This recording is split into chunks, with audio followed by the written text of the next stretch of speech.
Hello everyone, a very good morning and welcome to Baiju's Exam Prep. Welcome to another session on international relations. Yesterday we had started with the West Asia region.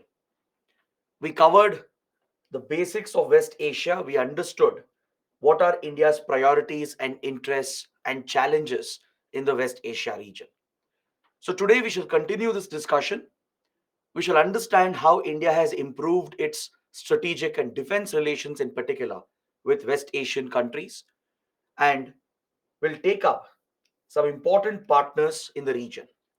We'll take a look at UAE and Saudi Arabia. We'll discuss Israel, the Israel Palestine conflict, and India's stand on the issue, along with our relations with Israel. And we'll also talk about India Iran relations. So, yesterday, if you remember, we were talking about the priorities that we have in West Asia. We understood that we have major energy interests, as West Asian countries are major oil and gas suppliers to India. We also understood that the region is home to a large Indian diaspora. More than 10 million people reside and work in these West Asian countries. So, looking after the safety and well being and welfare of the Indian community and the Indian workers is of utmost importance for India. I also told you that the region is very volatile. The region has largely authoritarian, conservative governments. Most of them are monarchies, and you don't have free rights, or you don't have basic fundamental rights, right? Most of them are conservative, autocratic governments. So the region is affected by civil wars. There are frequent conflicts breaking out. Countries are waging covert proxy wars against each other by sponsoring terror groups as well, which gives rise to terrorism and radicalism. So all these are major threats for Indian interests. These events, maybe a terror attack or a war or a civil war, they could disrupt the shipping lanes, especially near Hormuz Strait and Bab el Mandeb. Right, in this region, the shipments which come through the shipping channels, the sea lanes of communication, could get disrupted, thereby affecting the Indian economy. Also, the conflicts that break out could affect the safety of our Indian diaspora. So, we may have to evacuate Indians frequently from this region, which means our Indian Navy, Indian Air Force, they need access to the region and they need to have a strong presence in the region. So, in this regard, India has recently got access to a strategic port in Oman known as the Duqm port. You can see that over here. Oman is an extended neighbor of India in the Arabian Sea, and you have a strategic port over here called the Duqm port.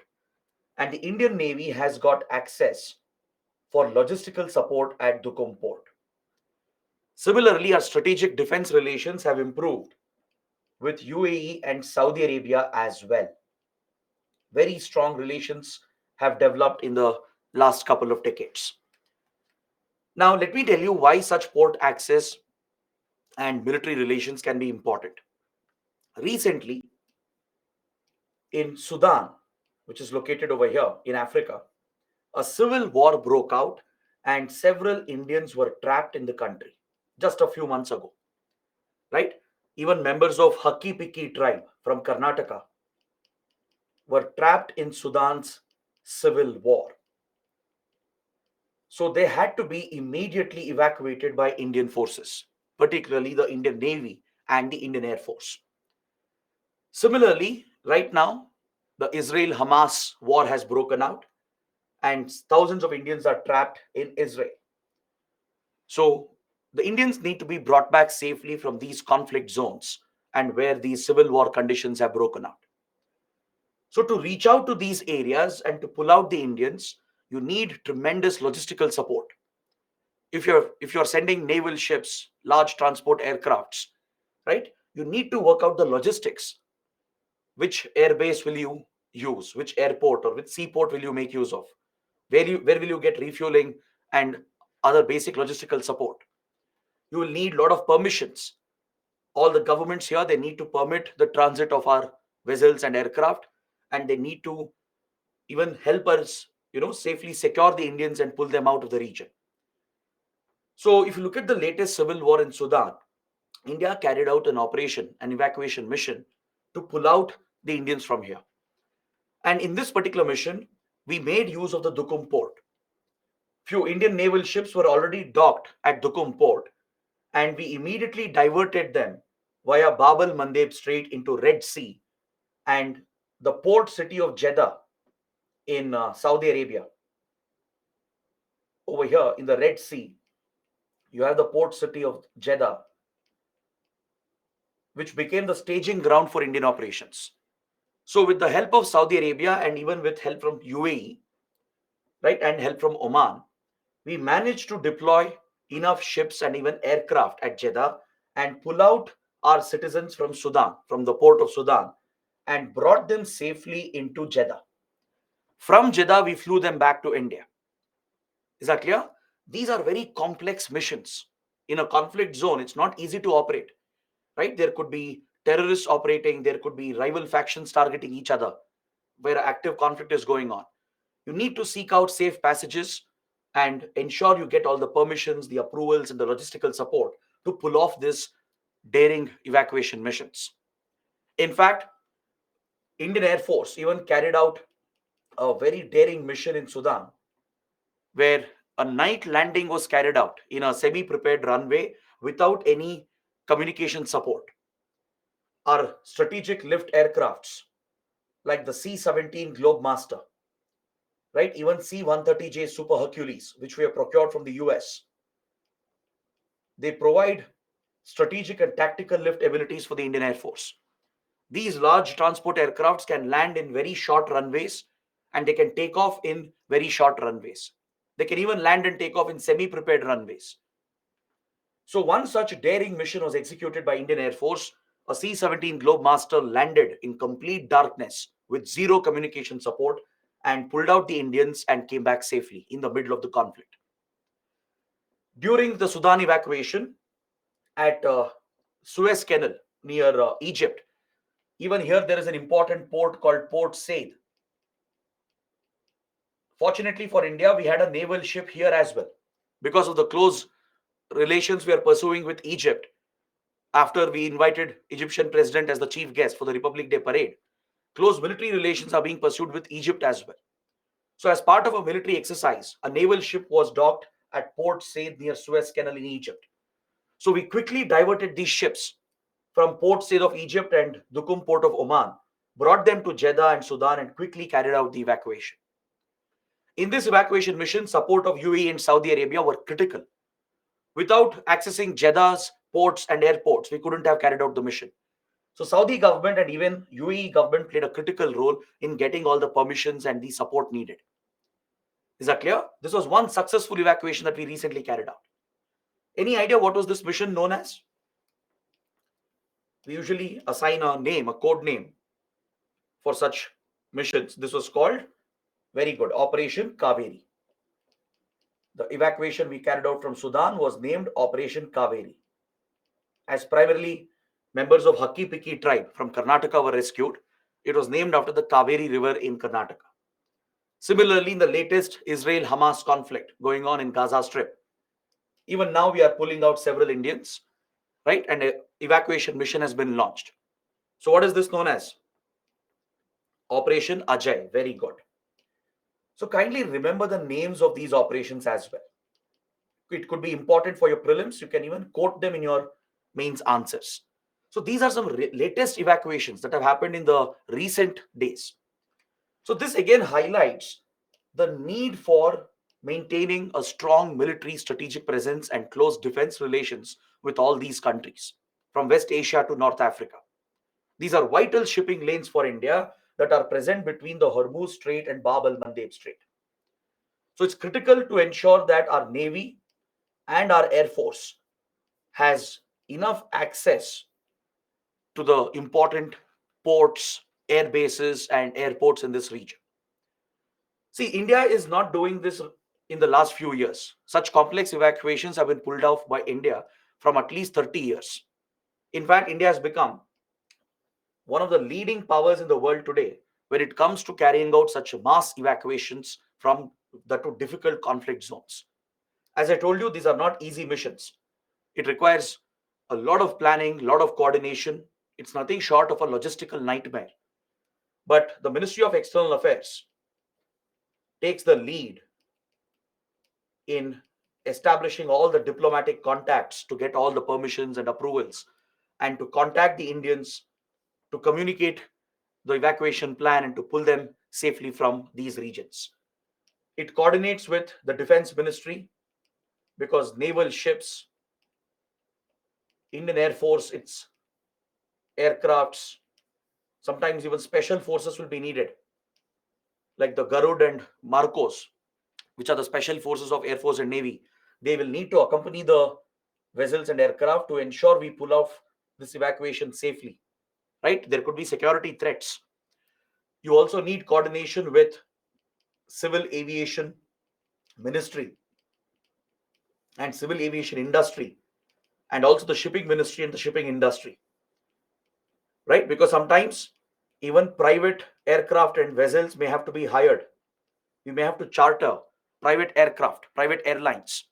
We may have to get large cruise vessels and other private vessels as well to carry out such evacuations, right? So this requires a lot of coordination between different stakeholders.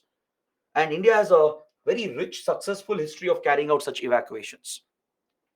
Recently, we carried out a major evacuation from Ukraine when Russia invaded Ukraine. 20,000 students were trapped, right? So, what was this evacuation mission called from Ukraine? Very good. It was Operation Ganga. Then, just few months before that, when Afghanistan was taken over by Taliban, which triggered a humanitarian refugee crisis, we had to pull out thousands of Indians, including Indian diplomats and our Afghan friends. Do you know what was this evacuation mission known as? Good, very good. Operation Devi Shakti. So, in the last 2 years itself, we have carried out so many evacuation missions. If you look at the past, in 1990, when the Kuwait War and the Gulf War broke out, when Saddam Hussein of Iraq, the dictator, when he invaded Kuwait, triggering the Gulf War, right? It brought US into the conflict as well, leading US to invade and attack Iraq. So thousands of Indians were trapped, almost 1,90,000 Indians in Kuwait and Iraq. In both the countries, 1,90,000 Indians were trapped. And we pulled them out safely through the Kuwait airlift. India was very close to Saddam Hussein, as Iraq was a top oil supplier. We had very good relations with Iraq. So we reached out to Saddam Hussein and we got the required permissions and approvals, and a safe passage was created to pull the Indians from Kuwait and Iraq. We brought them to Jordan. From there, they were airlifted to India.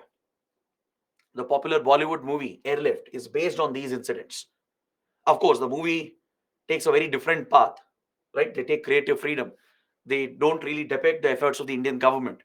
They show that one guy pulled off everything. But the reality is, the Indian government played a lead role and a critical role, along with help from the local community members. This was the first major airlift we carried out, and this held the world record for many years until the COVID 19 pandemic, right? This held a world record for the biggest evacuation which has ever been done. No country had ever pulled off such a mass evacuation. Imagine pulling out 1,90,000 people from the to a difficult conflict zone, right?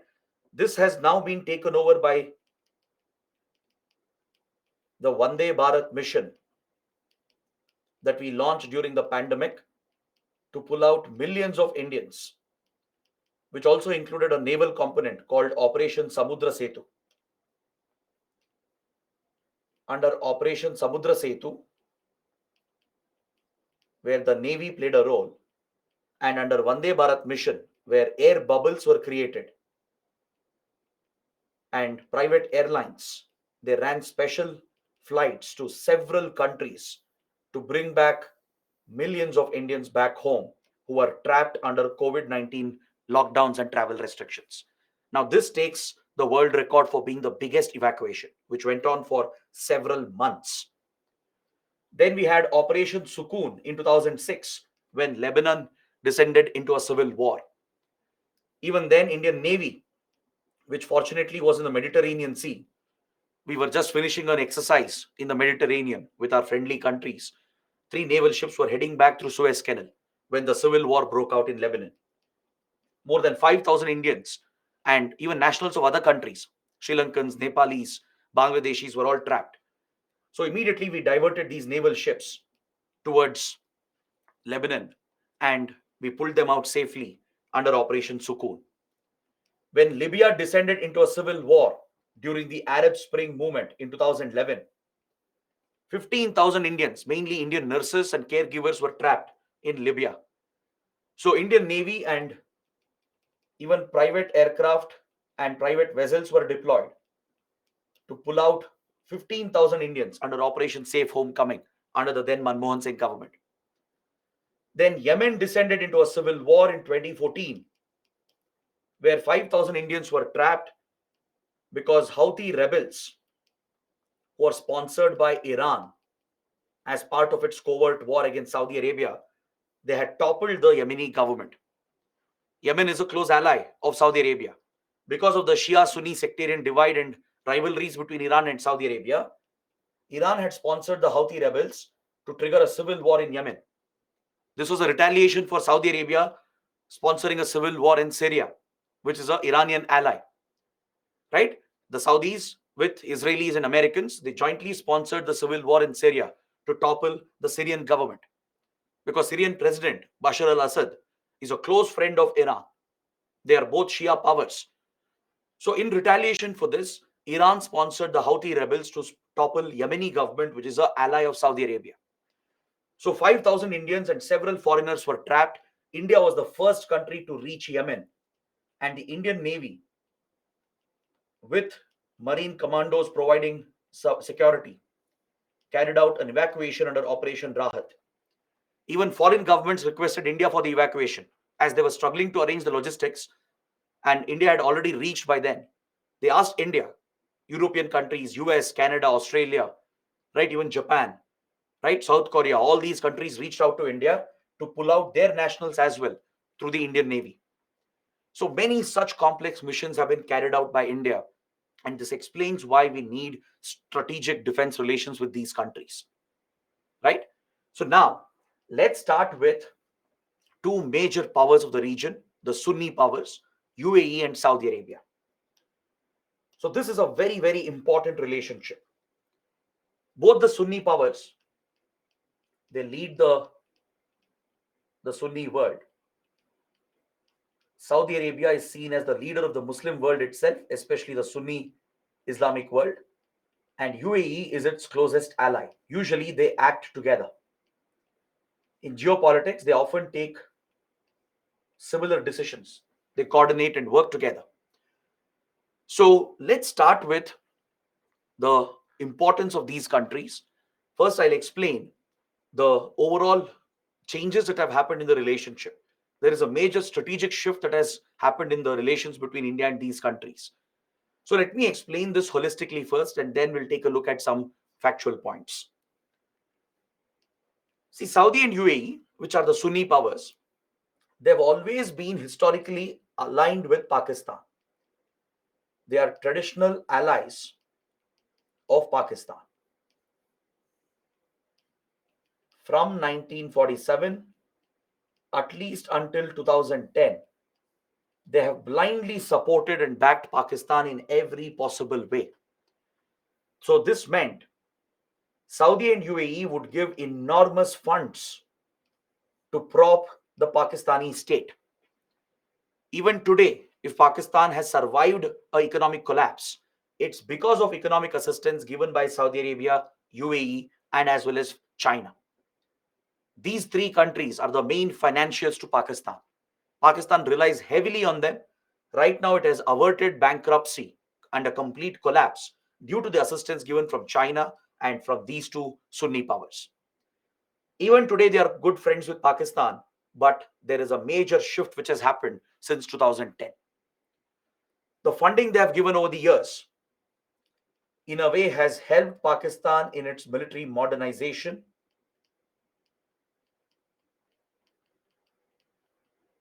It has helped Pakistan to sustain its nuclear program.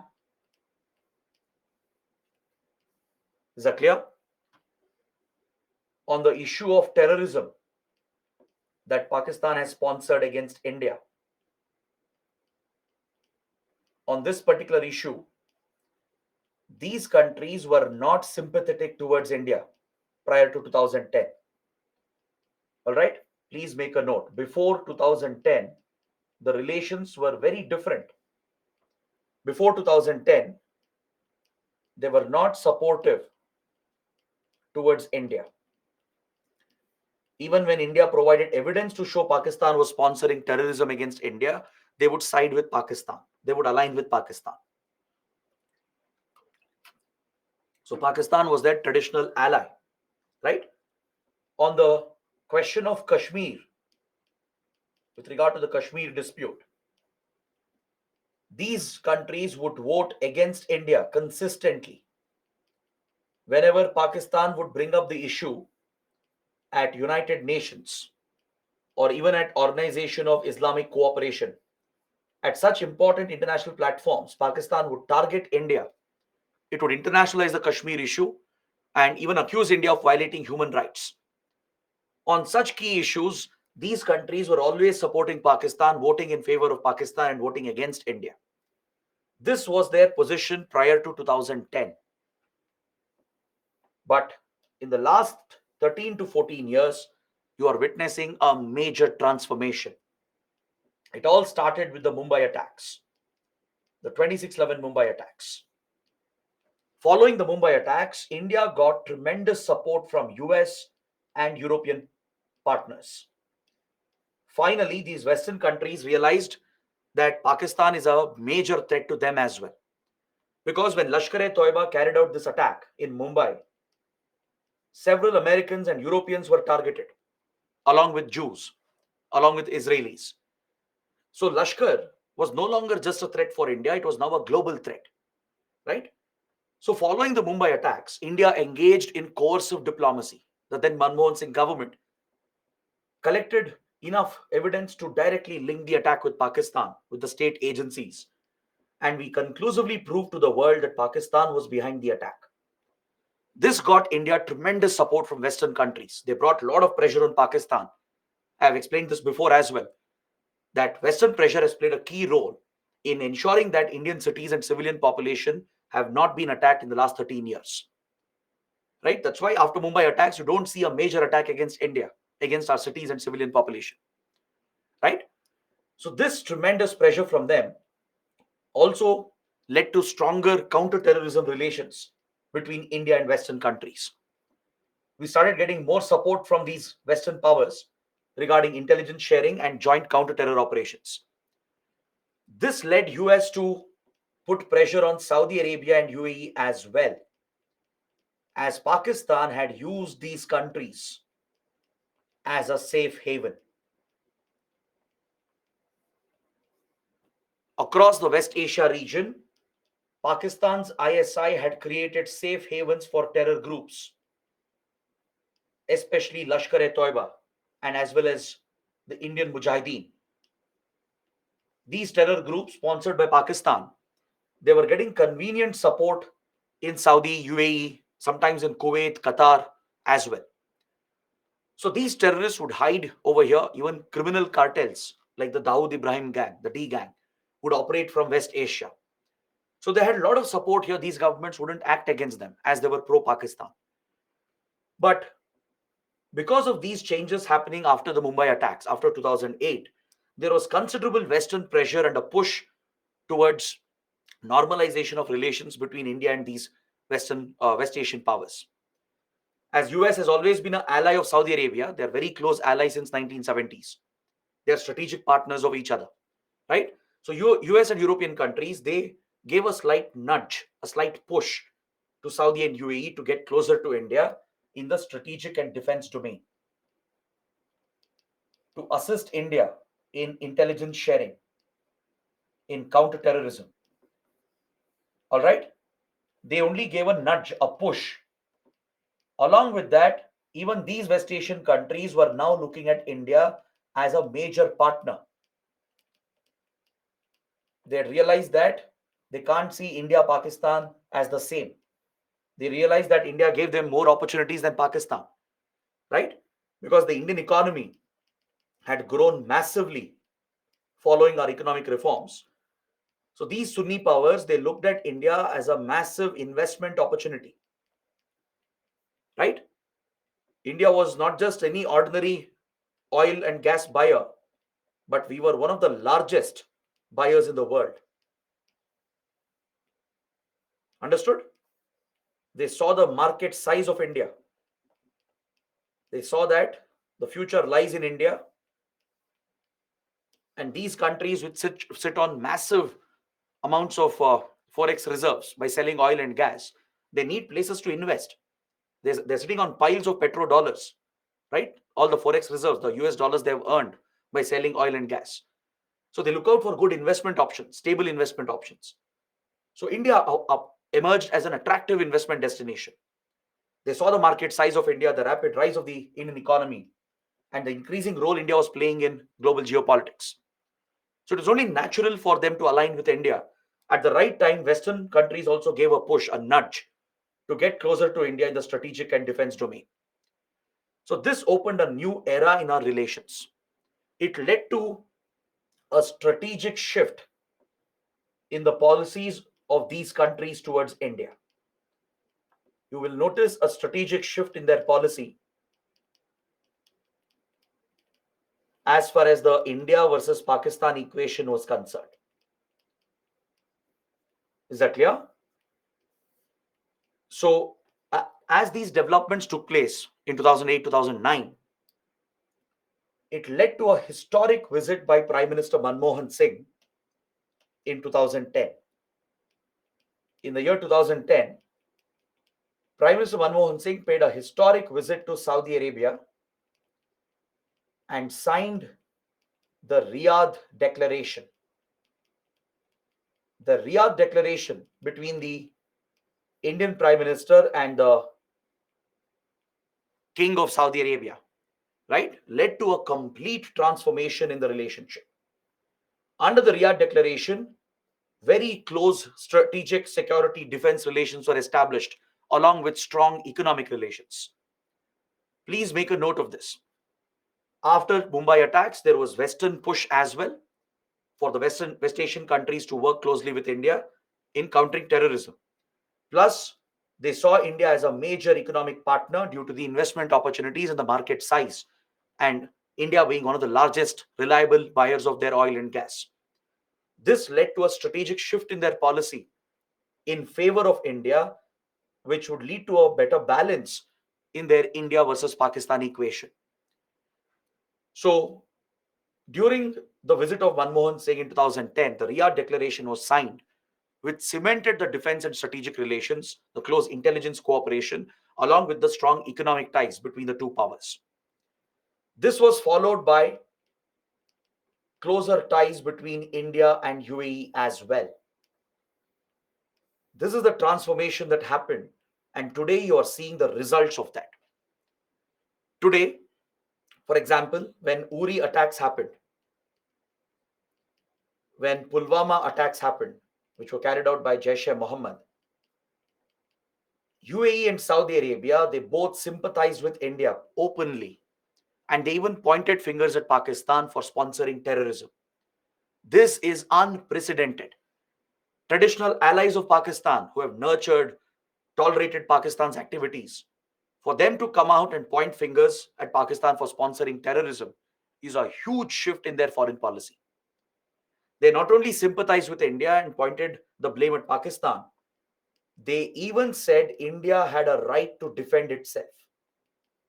When India carried out the surgical strikes after Uri attacks, and we carried out the Balkot airstrikes after Pulwama attacks, in both these incidents, UAE and Saudi Arabia, they stood with India. They said India had a right to defend itself and they did not interfere and they didn't support Pakistan. Now, this was a phenomenal shift, a strategic shift in our relations as well. Recently, Pakistan has brought up Kashmir many times. It has brought up our internal issues like Citizenship Amendment Act and the controversy and protests surrounding it at United Nations and OIC. During all these votes, These Sunni powers have abstained from the vote. This again is a massive shift. Previously, they would always vote against India and support Pakistan's resolutions. But in the last few years, they're abstaining from the votes, which is a big deal for India. Just like India abstains from any resolution against Russia, right? Saudi and UAE together are abstaining from these votes at UN and OIC, signaling a direct support to India. So, this is the massive transformation that has happened in our relationship. If you're able to understand this, right, everything else becomes very easy. Rest of it is very factual. This is the main analysis that is needed. The major shift that has happened in our ties with the major Sunni powers led by Saudi and UAE. If this shift is seen from Saudi Arabia and UAE, other Sunni powers will follow the same. The smaller Sunni powers, which are allies of Saudi and UAE, like Kuwait, Bahrain, right, Oman, they will all follow the same approach. That is the advantage for India, right? So you're witnessing this major transformation, and there are similar developments in the economic domain as well. And our military relations also have started growing in the last few years. So let's take a quick look at the facts right now. With regard to UAE, the relations were elevated to the strategic partnership level when UAE Crown Prince visited India in 2017. In 2017, the Crown Prince of UAE was invited as the chief guest for the Republic Day celebrations. It was signifying our growing relations with UAE. Today, UAE is one of the most important partners for India. We have a very strong economic relationship, right? Both countries have dependencies on each other, and it's not a one-sided relationship anymore. India contributes to their countries as well. Before, we had a weakness. The weakness was we were dependent on them for oil, right? There's nothing we could have done. That's how it was. We couldn't offer anything to them in return, but we were only purchasers of oil, that too a minor buyer of oil and gas for them. That's why we were largely neglected by these powers. But in the last 30 years, as our economy has boomed, as we have become a major power in the region, right, it has built a close partnership where both sides have dependencies on each other.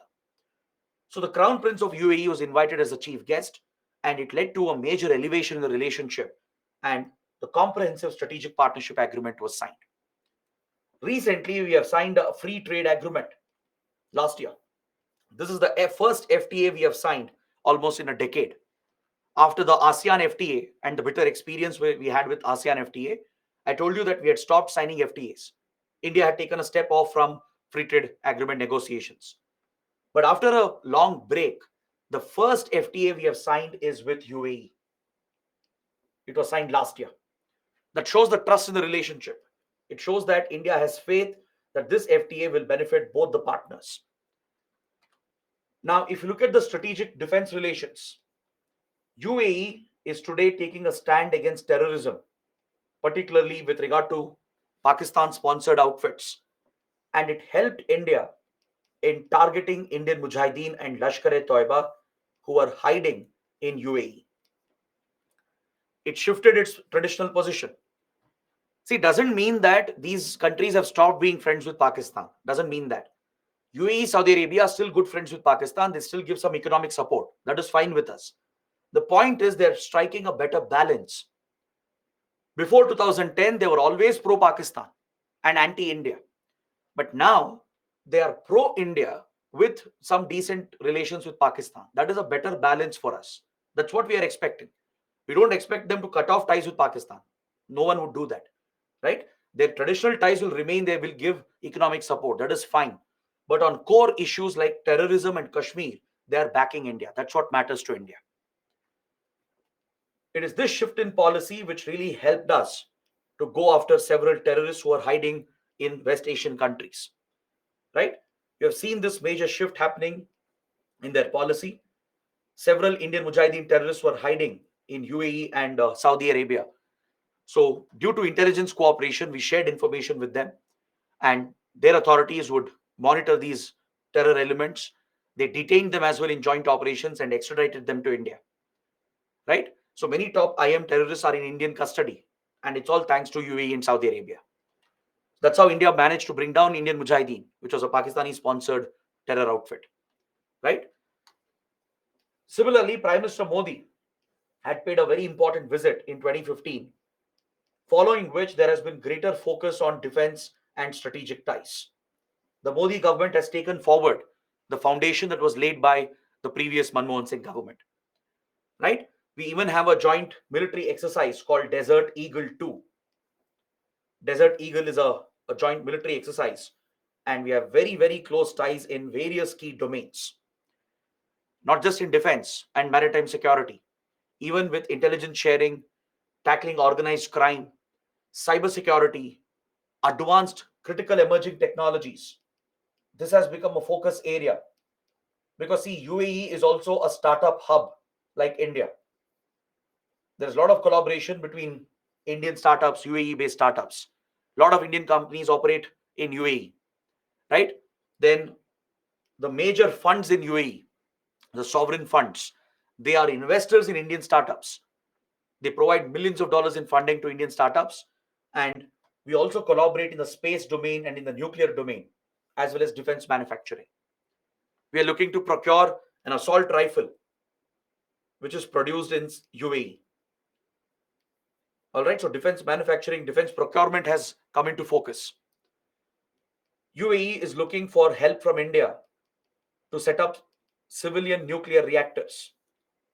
Even nuclear energy cooperation has opened up today, right? India can share the technology with UAE. In the space sector as well, UAE is looking at ISRO to launch its satellites.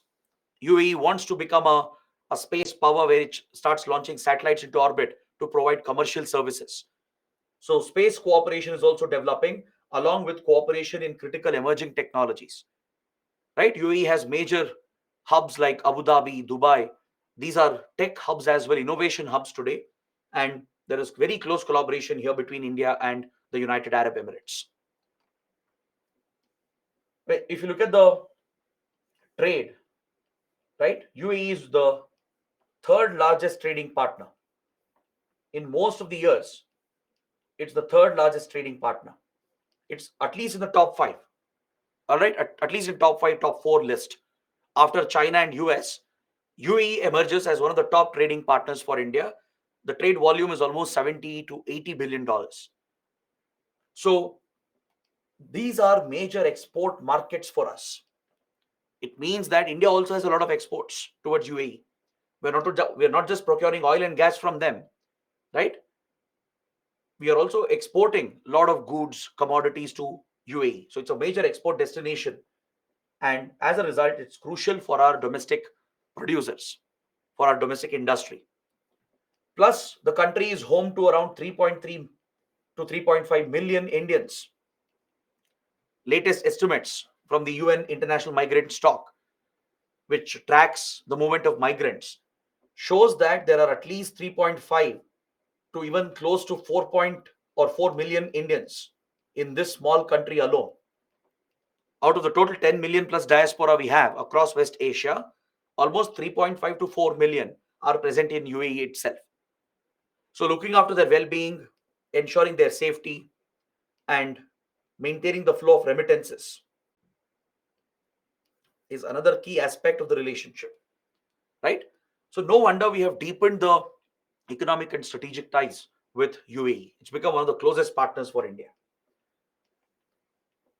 When the Crown Prince visited India in 2017, UAE promised $75 billion in investment in our infrastructure sector into the National Investment Infrastructure Fund.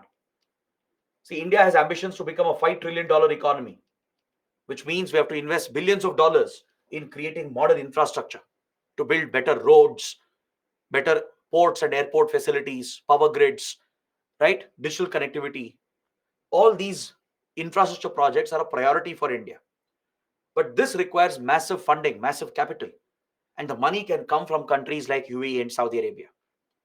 So they've promised to invest around $75 billion in the coming years, right? It's an ongoing investment. It's also a major supplier of crude oil. Without doubt, it's one of the top suppliers to India. It guarantees our energy security. It is also supporting and backing our strategic petroleum reserve project.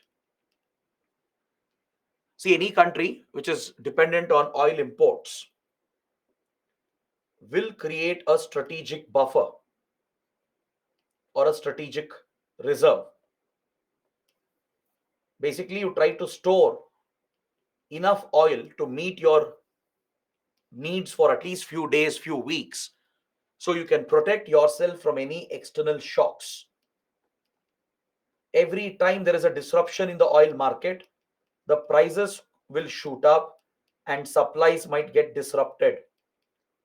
This is a threat for countries like India, which are dependent on oil imports. I told you yesterday, 85% of our oil requirement is coming through imports.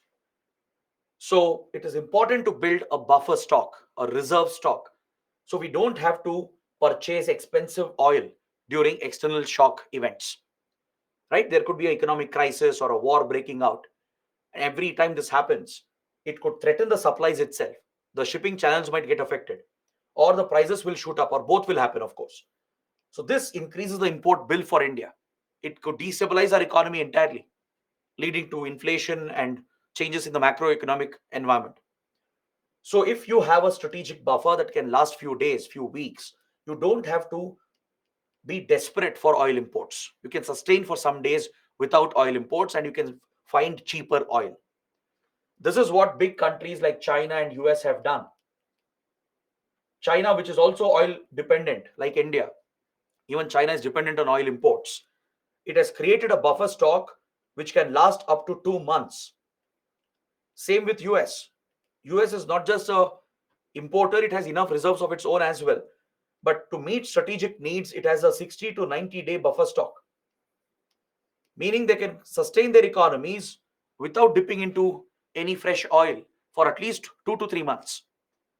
So India also has begun a project like this called the Indian Strategic Petroleum Reserve Project.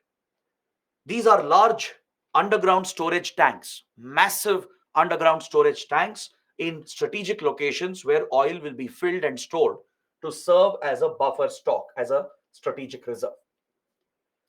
So both UAE and Saudi Arabia are key partners in this key project. They have supplied cheap, reliable oil. They have given us reliable supplies to fill the strategic reserves that we are setting up. All right, in phase one of the project, at 3 locations, the reserve facilities have been created at Mangalore, Vishakhapatnam, and Padur near Udupi. So 2 in Karnataka, 1 in Andhra Pradesh. As you can see, they're all important port locations on the coastline of India, right? And they're also close to oil refineries and important facilities, right? So at Mangalore, then at Udupi near Padur and Vishakhapatnam. This is where the 3 reserves have come up in phase one of the project. So this gives us a buffer stock of at least 10 days to 2 weeks. We already have a strategic reserve that could last almost 2 weeks for us. In phase two, we are expanding this to give us at least a 30 days buffer, 1 month buffer, or even more. So 4 more reserves are coming up at Bikaner in Rajasthan, Rajkot in Gujarat, a second one at Padur in Udupi, and Chandikol in Odisha. Again, Bikaner and Rajkot, they are in close proximity to major oil refineries of Reliance, Adani Group, and others, right? So in such key locations, we are setting up the strategic buffers, and these 2 countries are the reliable suppliers to fill the buffers and ensure that India's energy security is guaranteed, right? So it shields us from external shocks. We don't have to desperately go out and buy oil at higher prices. We can wait for some days and look out for other sources and buy cheaper oil to ensure that our economy is protected.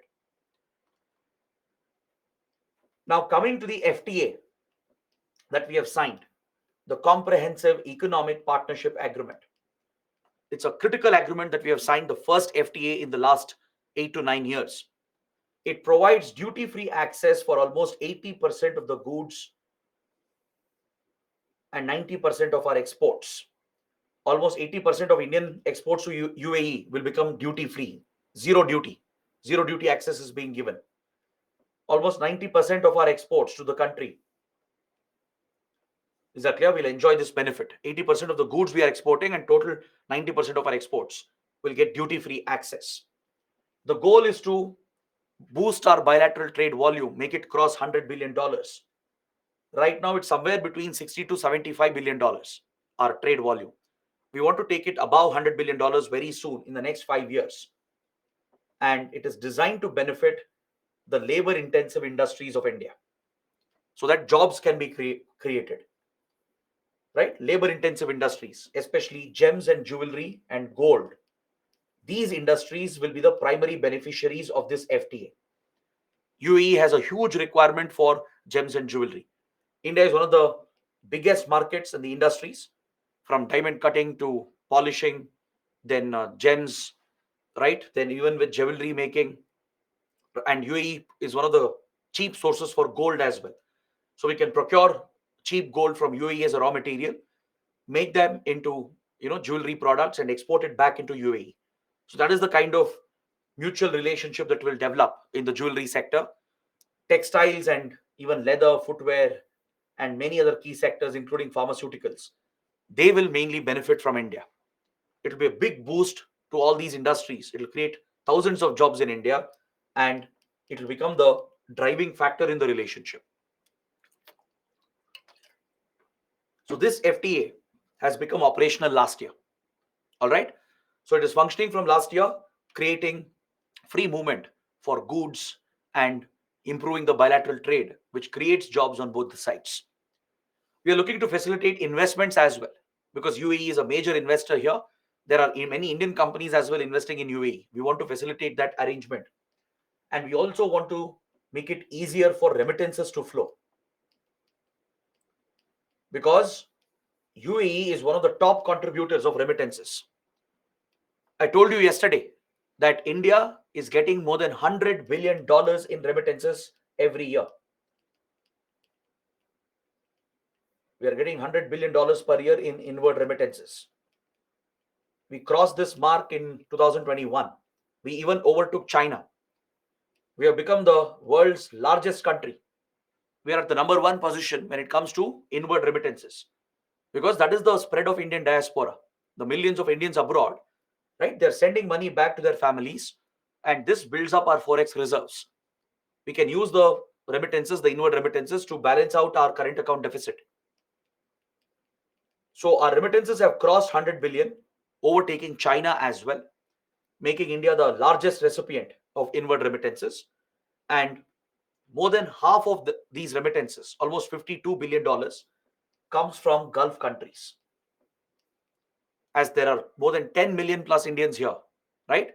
Almost 52% of remittances we get comes from the Gulf nations. And UAE is the top contributor. Given that there are 3.5 to even 4 billion Indians today, right? Previously it was 3.3. Now it could have easily touched 3.5 to 4 million. It's one of the top sources for remittances, right? And as a result, the diaspora plays a very critical role in the relationship. So to make it easier for the Indians who are working here, and also to facilitate the tourists and the traders as well, because now we have a FTA, trade volume will increase. So to facilitate the transactions, recently two important agreements have been signed. We have agreed to settle transactions through rupee dirham settlement. We are looking to bypass the dollar. You are witnessing a de-dollarization of the global economy. See, global economy is dominated by the US dollar, which is the global reserve currency.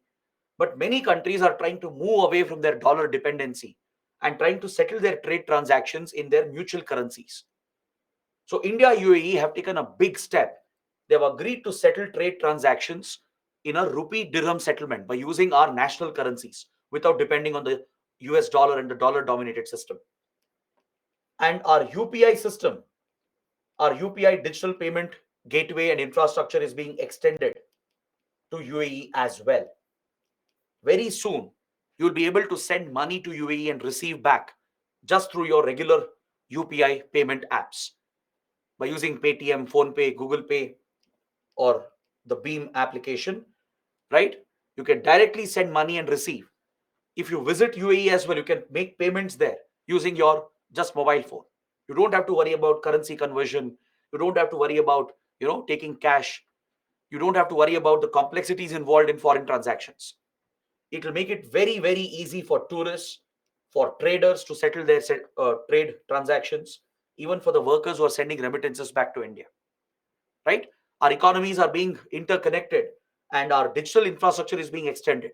Our UPI gateway is being linked with the payment gateways in UAE. Now, this is a remarkable step. Similarly, UPI is being adopted by many countries. Nepal has already done it. Sri Lanka is also looking to it. I mean, we have signed an agreement with Sri Lanka. France also has signed a deal to extend UPI, right? Even Singapore. So this is the globalization that you are seeing of the UPI system and the digital public infrastructure we have created. Today, India is a leader in digital payments, right? And we are leveraging that in diplomacy to provide for such transactions and easier settlements, which will benefit the economy and benefit the people and traders as well. So this is the remarkable relationship we have with UAE. Coming to Saudi Arabia, it's pretty much the same, especially after Riyadh declaration.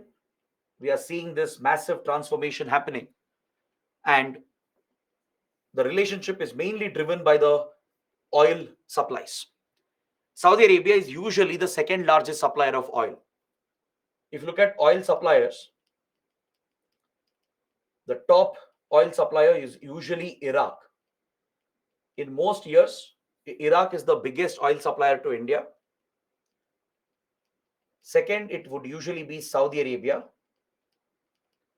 but now it has been replaced by Russia. After the Russia Ukraine war broke out, Russia came under sanctions and it started selling oil at a discounted price. So India bypassed the Western sanctions and we became the biggest purchaser of Russian discounted oil. So, as a result, in the last 1.5 years, India has procured so much oil from Russia that Russia has replaced Saudi Arabia. But this could be a temporary change. But usually, Saudi Arabia is the second largest oil supplier. All right. It has guaranteed reliable supplies to our Strategic Petroleum Reserve project.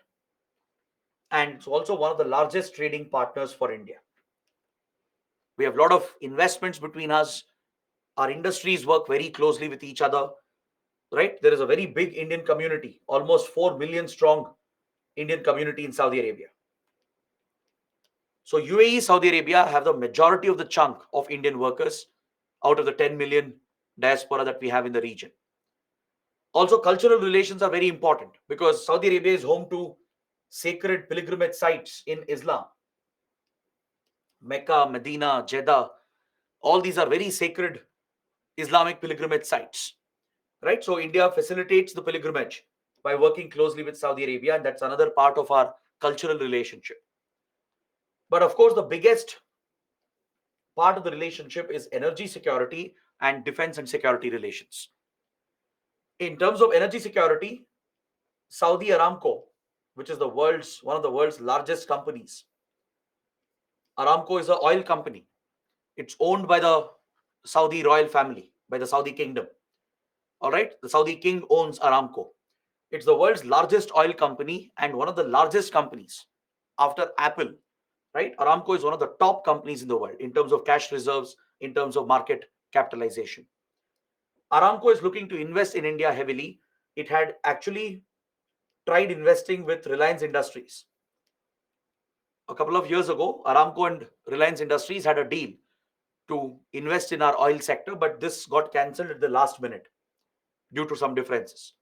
But Aramco is going ahead and it's sponsoring a massive refinery project in coastal Maharashtra, in Ratnagiri.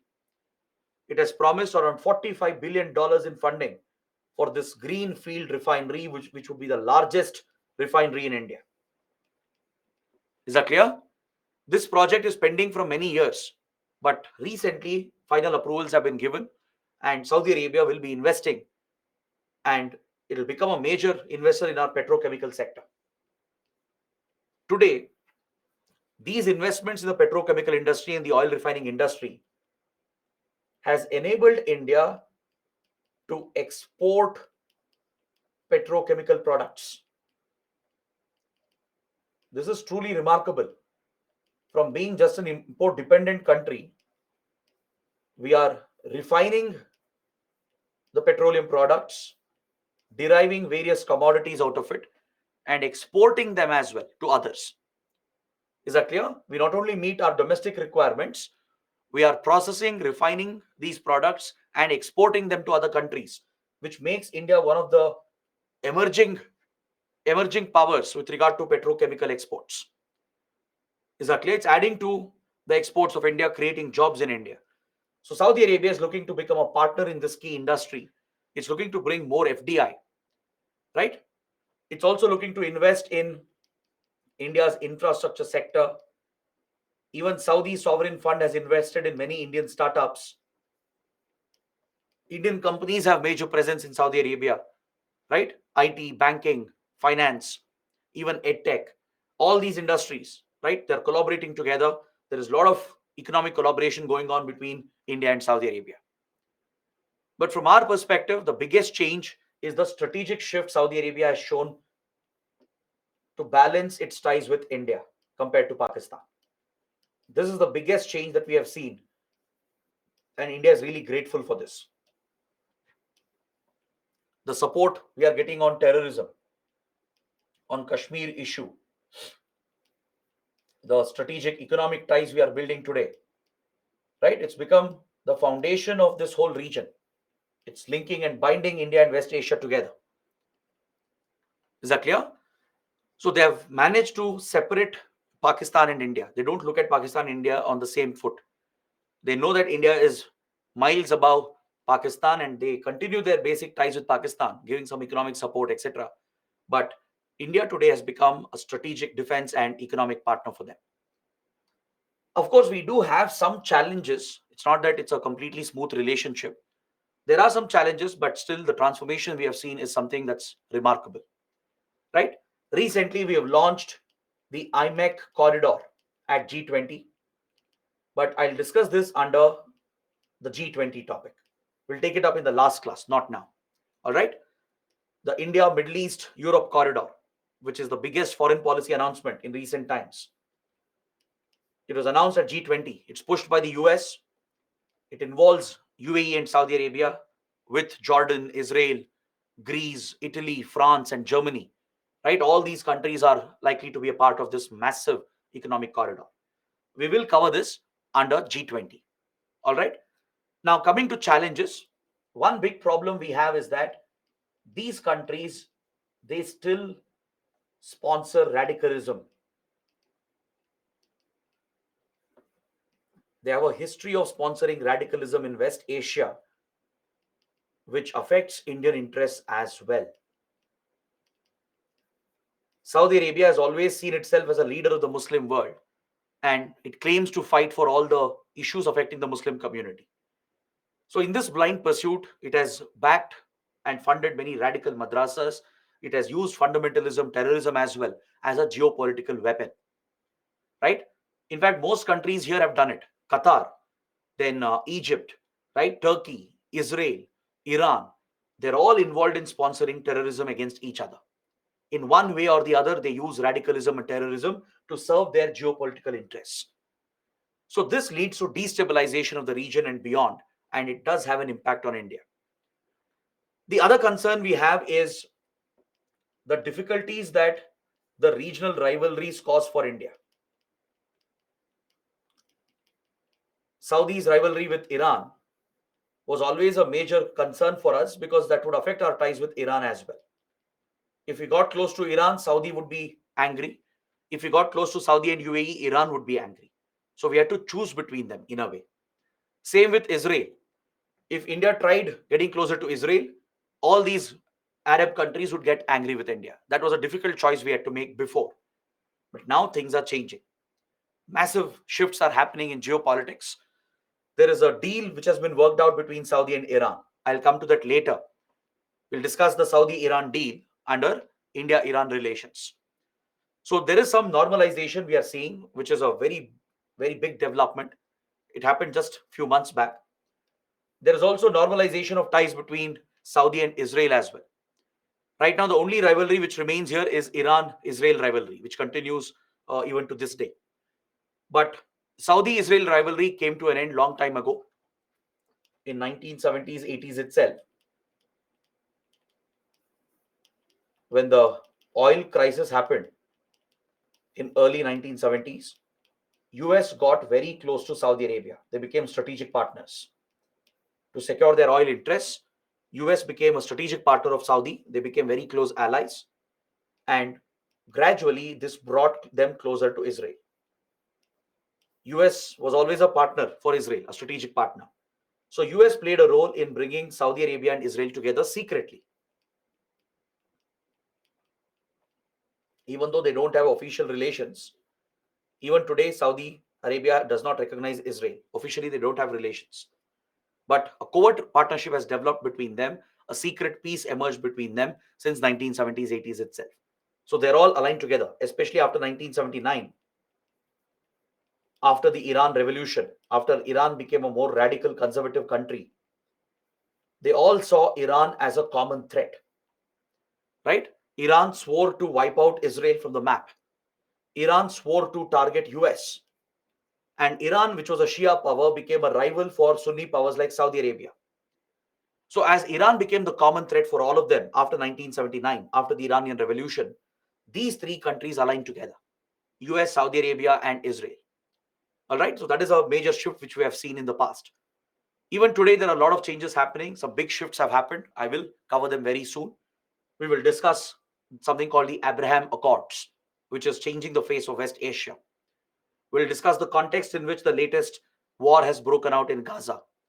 We'll look at the changes that have happened in Saudi Iran relations as well, and how it influences our ties with them. All right, but now just focus on this, that Saudi Iran rivalry was a challenge for us before, but now things are changing. Next, the last point I would like to make here: Saudi Arabia had this program called Nitakat program. The Nitakat program refers to Saudiization in its labor policy with regard to recruitment of workers.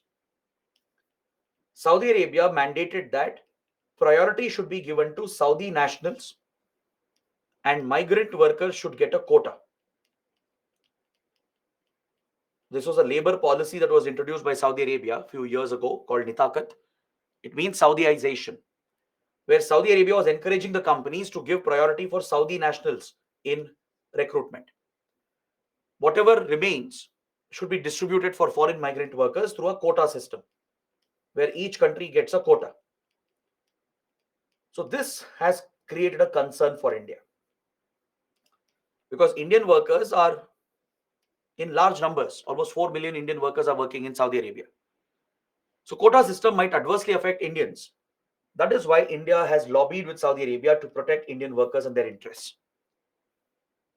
In these countries, there are workers from other countries as well, like Pakistan, Bangladesh, Nepal, Thailand, and Philippines, right? So there are many migrant workers competing for jobs.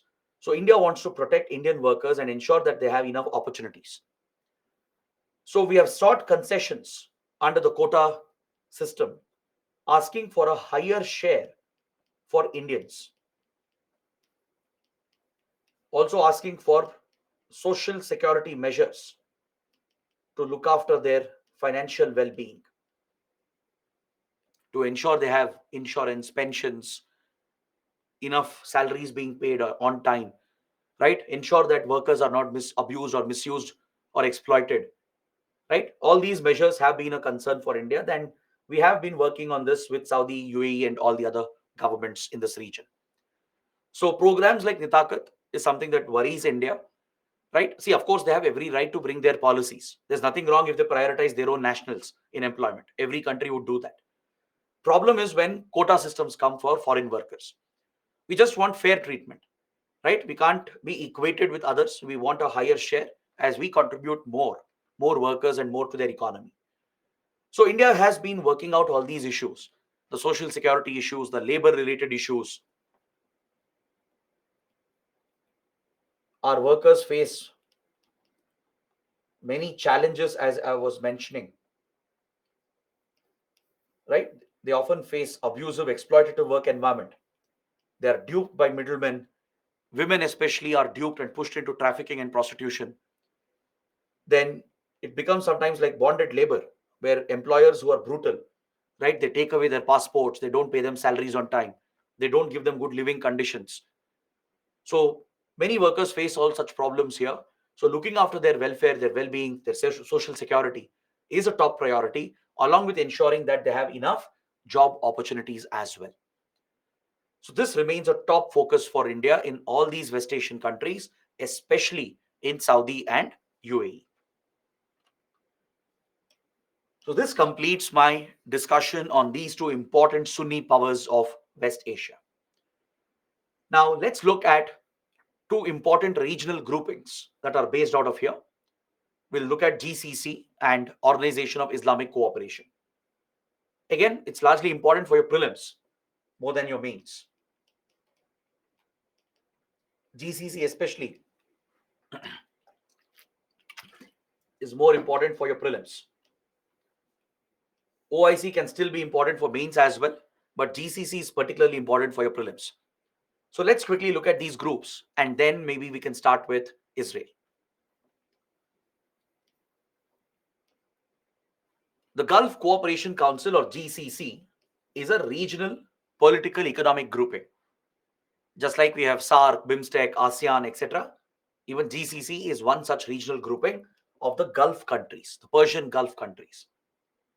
Around the Persian Gulf, you have some major countries, right? All the Sunni powers, especially. So they have come together: Bahrain, Kuwait, Oman, Qatar, Saudi Arabia, and UAE. These Gulf powers, these Arab states, they have formed the GCC to promote political and economic cooperation between them, right?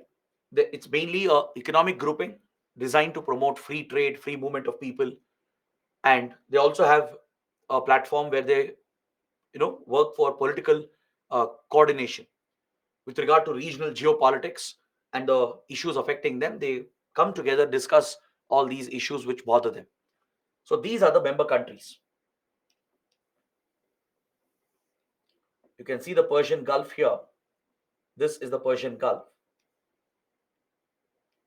So all the Sunni oil exporting nations present around Persian Gulf, they have set up this organization: Kuwait, Bahrain, Qatar, UAE, and Oman. Is that clear? Now, this is where I would like to note that Qatar has often acted independently on its own, leading to a division within the Sunni world. UAE, Saudi Arabia, and others have a major issue with how Qatar has been acting, right? The thing is, they can't tolerate the fact that Qatar is pursuing its own interests independently. Qatar has its own ties with Taliban. We studied how it sheltered Taliban, gave a political office for them, and mediated between US and Taliban, right? In resolving the Afghan issue, to sign the US Taliban peace deal, Qatar played the critical role because it had contacts, ties with the Taliban, and allowed them to set up a political office. Qatar also works with Hamas. It's accused of funding Hamas and Hezbollah as part of its own regional strategy. This obviously leads to a division because Saudi and UAE have made their peace with Israel. Their support for Palestinian movement is only nominal support and political support. These Sunni powers have stopped backing these terror outfits. Is that clear? Be it Hamas, Hezbollah, they don't support them anymore. They used to at one point. They used to back some Palestinian terror groups back in 1960s, 1970s. But after Iranian revolution, after 1979, after they aligned with US and Israel and formed secret ties, they stopped backing Palestinian terror groups and they secretly aligned with Israel. Is that clear? Even though they have supported other terror organizations, they would never sponsor Hamas, Hezbollah, or Palestinian terror organizations. But Qatar has pursued its own independent policy, not just by building ties with Taliban, it even has good ties with Al Qaeda. It has ties with Hamas and Hezbollah. It has its separate ties with Muslim Brotherhood in Egypt, which is another radical organization. In fact, the Hamas is an offshoot of the Muslim Brotherhood. So Qatar maintains all these independent ties, plays its own geopolitical games, which contradicts the interests of Saudi and UAE. That's why divisions came up between them. And also the reporting of Al Jazeera, the popular news channel, right? It's a Qatar government-owned media outlet. The Qatari kingdom, right, owns Al Jazeera. It's a state broadcaster. So Al Jazeera's reporting has been very, very problematic. It's highly biased. It only promotes one narrative, right? And only it tries to fulfill Qatari interests. So this is something that has become a problem for US, Israel, even India, and as well as for Saudi Arabia and UAE. So this had led to divisions within the GCC. Few years ago, in 2016, Qatar was blockaded and thrown out from the group. A diplomatic boycott and a physical blockade was placed on the country by the other members of GCC. They imposed a diplomatic boycott. They cut off their ties with Qatar, and a physical blockade was placed. They cut off the road, air, and maritime connectivity. They ended all economic relations and movement of people to punish Qatar, and they blocked out Qatar from GCC. This was a major issue in the region. It showed the divisions within the Sunni powers. But recently, this issue has been resolved. Both sides have reached a settlement, and recently, Qatar's blockade has been lifted. Is that clear? The boycott was removed, the blockade was lifted, and normal relations have resumed between Qatar and these Sunni governments. Then coming to OIC. And by the way, India has good ties with GCC. We are pursuing a trade agreement with GCC as well. You can make a mention of that.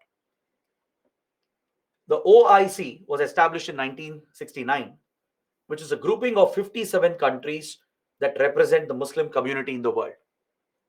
The main purpose of the group is to act as the collective voice of the Muslim world and to safeguard the interests and protect the interests of the Muslim community, and also to promote international peace and harmony and to tackle Islamophobia, tackle stereotypes against Islam and counter Islamophobia and promote peace and harmony and to safeguard the interests of the Muslim community. This is the stated objective of this group, and it brings together many important countries with a significant Muslim population. All right, all the major Muslim nations from Central Asia to West Asia, North, West, and East Africa, Southeast Asia, and South Asia, they're all part of it. Is that clear? 57 countries are part of it. Of course, Pakistan, Bangladesh, Maldives, right? Our neighboring countries are members. Indonesia is a major member with Malaysia. Many East African nations, North and West African countries, the West Asian powers, right? Some Eurasian powers as well. They're all members of this important organization. Now, why is this organization important for us? It is important because India has one of the world's largest Muslim communities. Right after Indonesia, India is said to have the second largest Muslim community. Right, and we will become the country with the world's largest Muslim community very soon. So, despite that, India doesn't have membership here. It's not that India hasn't tried. We have tried many times. We are just an observer. We have only got an observer seat. But membership has been denied to India. And why has it been denied? Because many of the countries here are friends of India. Many of them would like to have India on board. But India's membership has been denied because it is being blocked primarily by a Pakistan-led group. It's Pakistan behind blocking India's membership. Because Pakistan is using OIC as a platform to target India, to embarrass India and to target India and to create international pressure on India. Pakistan brings up the Kashmir issue over here, right? It claims Kashmir, claims to liberate the region. It alleges human rights violations by India. It brings up our internal issues like Citizenship Amendment Act and the protests against it, right? It tries to bring that pressure on India by internationalizing our internal issues. So Pakistan is getting support here from few countries like Malaysia, Turkey, Azerbaijan, and even Iran. Many major countries, right, which are powers of OIC, they're all backing Pakistan, right? Previously, Saudi and UAE also used to back Pakistan before few years ago. But now they have struck a better balance. They abstain from these votes. They are abstaining from it, showing their support to India. But others have turned against India, especially Malaysia, Turkey, Azerbaijan, and Iran, because of mainly because of Pakistan. See, Malaysia, even though it's a good friend of India, there is an internal situation where political parties are fighting elections on the basis of religion. So, internal politics of Malaysia has to do with this decision. Malaysia is a good friend actually, as part of ASEAN and our Act East policy. It's a very good friend. We have a free trade agreement as well. But still, Malaysia has deliberately acted against India because it wants to become the leader of the Muslim world. It wants to show itself as a leader of the Muslim world, caring about issues affecting the Muslim community.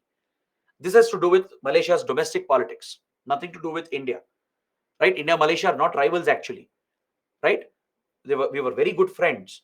But internal politics in Malaysia is such that it has become communal, it has become religion based. So parties are desperately competing, to show that they stand for their religion, they care for the community, and they try to stand for all these issues. And this is pushing Malaysia to take up pro-Pakistan stand on Kashmir and other internal issues of India. This has affected our ties. We have downgraded our relations with Malaysia. We have retaliated as well by cutting off key exports of Malaysia. Malaysia is a prime exporter of palm oil, right? You know palm oil, right? It's a major ingredient in the food processing industry and in many other industries. India is the biggest buyer, and the biggest suppliers were Malaysia and Indonesia. But because of Malaysia's actions at OIC and other platforms where it has supported Pakistan against India, we have almost cut off palm oil imports from Malaysia entirely to punish Malaysia economically, right? Because we have Indonesia, which can make up for the supply. Indonesia is the major supplier for us. Turkey is doing it again for its domestic and regional geopolitics. Right now, Turkey under President Recep Tayyip Erdogan, it has become a very conservative country. It's very unfortunate to see this happening to Turkey because Turkey was a very progressive secular nation. Legendary leaders like Kemal Ataturk, right? Very good friend of Prime Minister Nehru. He had laid a strong secular progressive foundation for Turkey. In fact, in this entire conservative region, Turkey was the only secular nation. But this system has been destroyed by the current president, Recep Erdogan. Right? He has promoted right-wing politics based on religion, religious identity. He wants to project Turkey as a leader of the Muslim world, standing up for issues affecting the Muslim community. This is what has led Turkey to act against India. It sided with Pakistan, voting against India on Kashmir, against our internal issues. And it has even brought up the Kashmir issue at UN and criticized India repeatedly. So India has not taken it lightly as well. We have retaliated against Turkey. We have downgraded the ties. The trade relations also have been cut. We were a major wheat supplier. A lot of wheat and vegetables would be sent from India to Turkey. We have put a stop on them. We have brought down the trade relationship, right? We have countered Turkey's rivalry with India. But despite all that, we showed great humanity when we launched Operation Dost to provide HADR assistance to Turkey when it was devastated by the earthquake. Right? Recently, Turkey, Syria were hit by a massive earthquake. But that is not a time to play geopolitics. Right? Humanity trumps geopolitics sometimes. So India kept aside all the rivalries and we launched Operation Dost to help Turkey by giving basic disaster management assistance. We supported Syria as well. Both Turkey, Syria got the support from India. We gave them essential supplies, our search and rescue troops from NDRF and medical units from Indian Army. They were airlifted to provide assistance in medical aid and search and rescue operations. But otherwise, our ties with Turkey is very badly affected.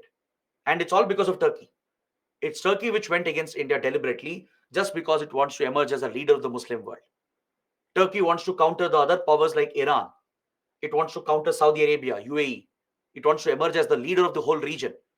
So this desperation has pushed Erdogan to side with Pakistan and bring up sensitive issues like Kashmir and take a stand with Pakistan and against India.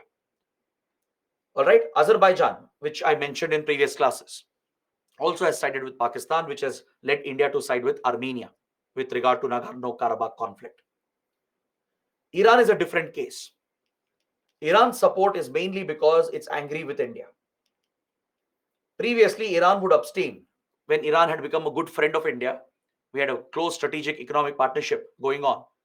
So Iran would not support Pakistan on these issues. It used to abstain from them. But of late, it has supported Pakistan against India because it's angry that we have followed American sanctions.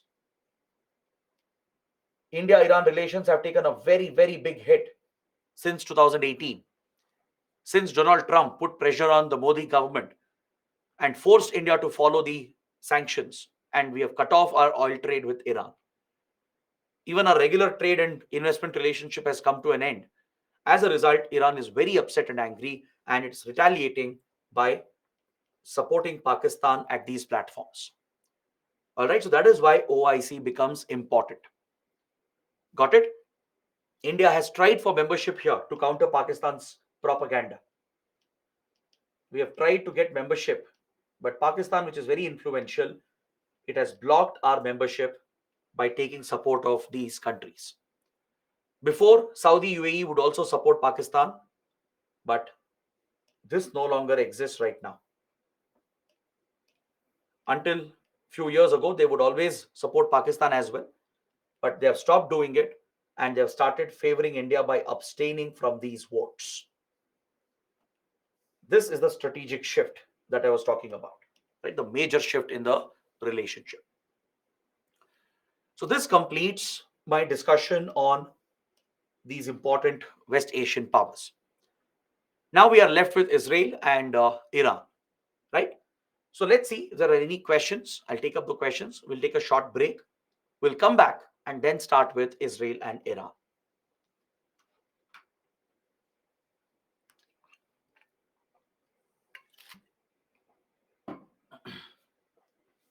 First question, Ilma is asking, but sir, creating such strategic reserves in underground will pose a threat. Like in India, coal fields are burning since a century, so proper maintenance, security should be prioritized.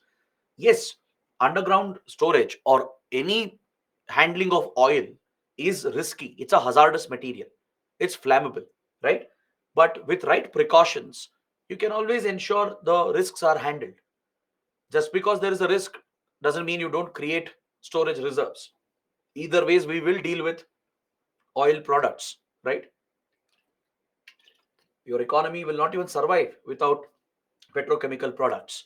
So that's not a concern. That's something which can be managed through safe design, safe construction.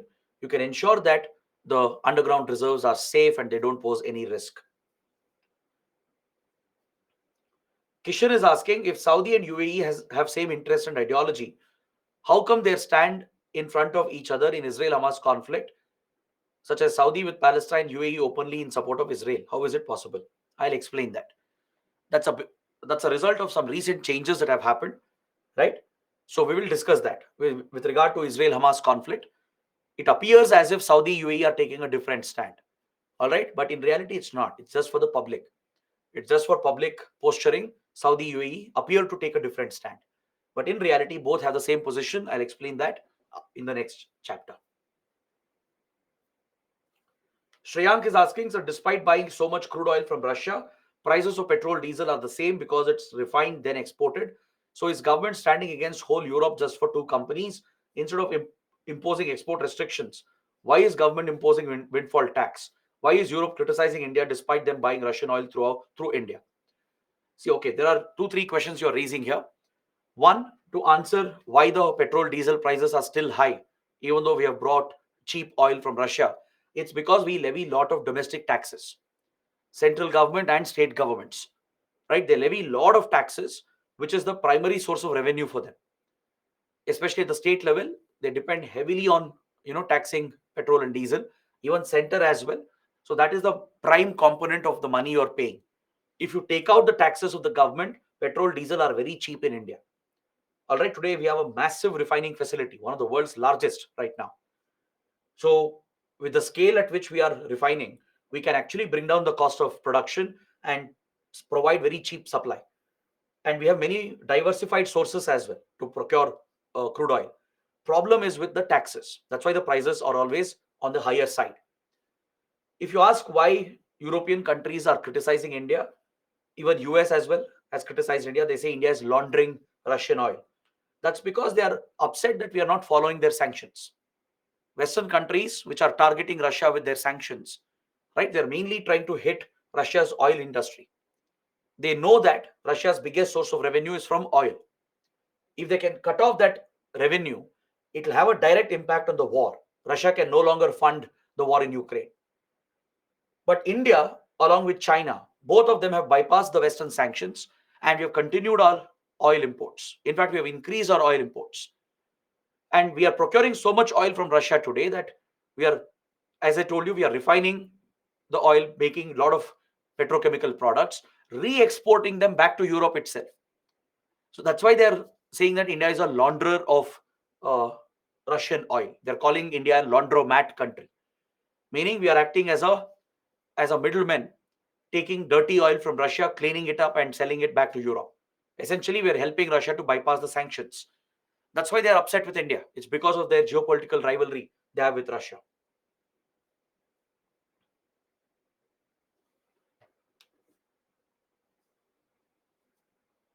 Kamalesh is asking, sir, incidents of journalist Jamal Khashoggi's alleged assassination and hacking of Amazon CEO Jeff Bezos' personal phone to put pressure on him to do certain biddings. Don't they highlight the need to be cautious when dealing with Saudi Arabia? Absolutely. All these countries, right? You need to be very cautious with them. Be it Saudi Arabia, UAE, Qatar, Iran, they are used to very brutal methods and tactics. Now, for example, there is a case in Qatar. I don't know if you know about this.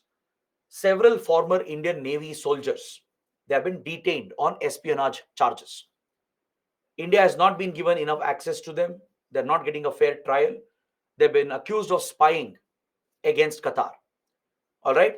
According to several unconfirmed reports, these retired Indian Navy officers, they were working for an Israeli firm, and most likely they were spying for Israel's Mossad, or maybe even for India's RAW. It's not clear. Of course, it's a covert operation. You'll never hear about it. But either ways, they've been arrested, they've been caught, and they are in jail. They are not being returned to India anytime soon, and it's unlikely they're going to get a fair trial.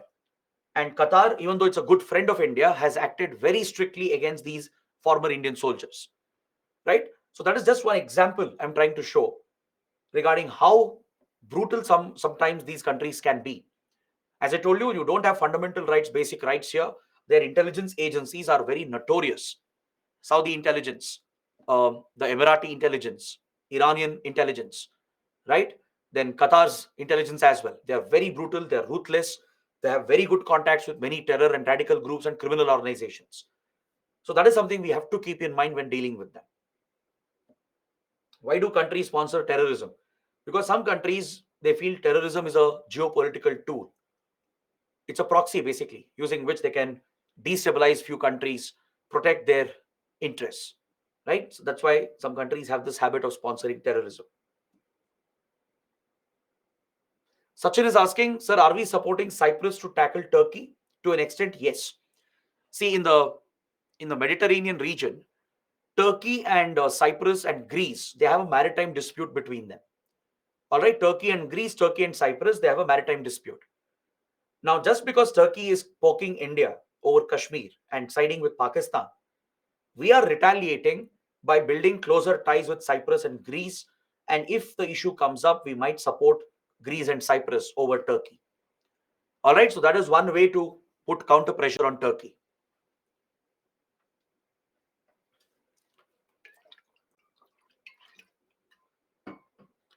Prince is asking, is it good for a secular country like India to join religious groups like OIC? I don't see the conflict or problem here because, see, OIC is an international platform and we do engage in um using religion as part of a diplomacy, right? We have Buddhist Circuit Initiative, Ramayana Trail. We have close Islamic, cultural based ties with Central Asian, West Asian countries. So religion is integral to diplomacy. So in diplomacy, it doesn't really pose a problem. OIC represents the Muslim community, no harm in that. So even though India is secular, as we have one of the largest Muslim communities in the world, it's only adequate, it's only appropriate for India to be a member of OIC. Priyanka is asking, what is Abraham Accord? I'll come to it. It's not Abraham Record, it's Abraham Accord. We'll discuss that later under Israel. Sneha is asking why people in international relations are driven by interest than being fair. See, I explained this in the first class itself. In diplomacy, there are two schools of thought: idealist school of thought, realist school of thought. In idealism, you focus on principles, you focus on being fair, you focus on ethics, values, morality. Even they are important sometimes. But sometimes you have to get realistic. You have to be pragmatic. You need to protect your core interests because the world will not be fair to you, right? So, geopolitics is usually a mix of idealism and realism. But if a choice has to be made, any country will choose realism. They will protect their interests at any cost, even at the cost of being unfair to someone else.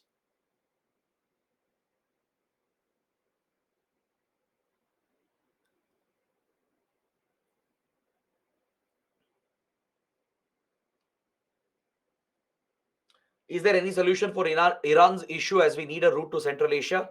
Nikki is asking the question. Don't worry, I'll address this again under India Iran relations. We'll discuss how we can revive the projects with Iran. All right.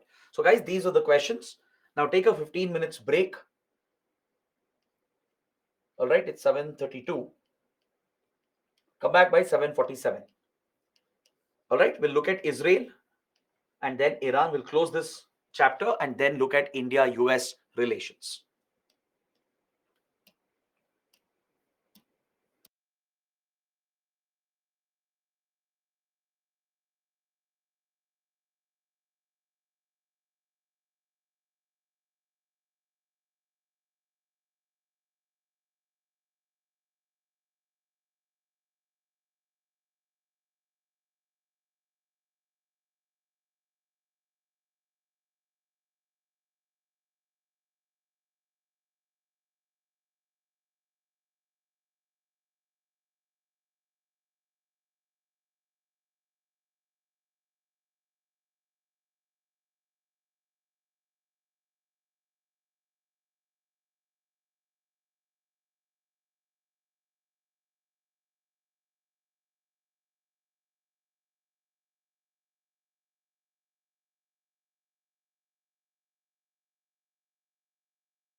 Hello, everyone. Welcome back to the session.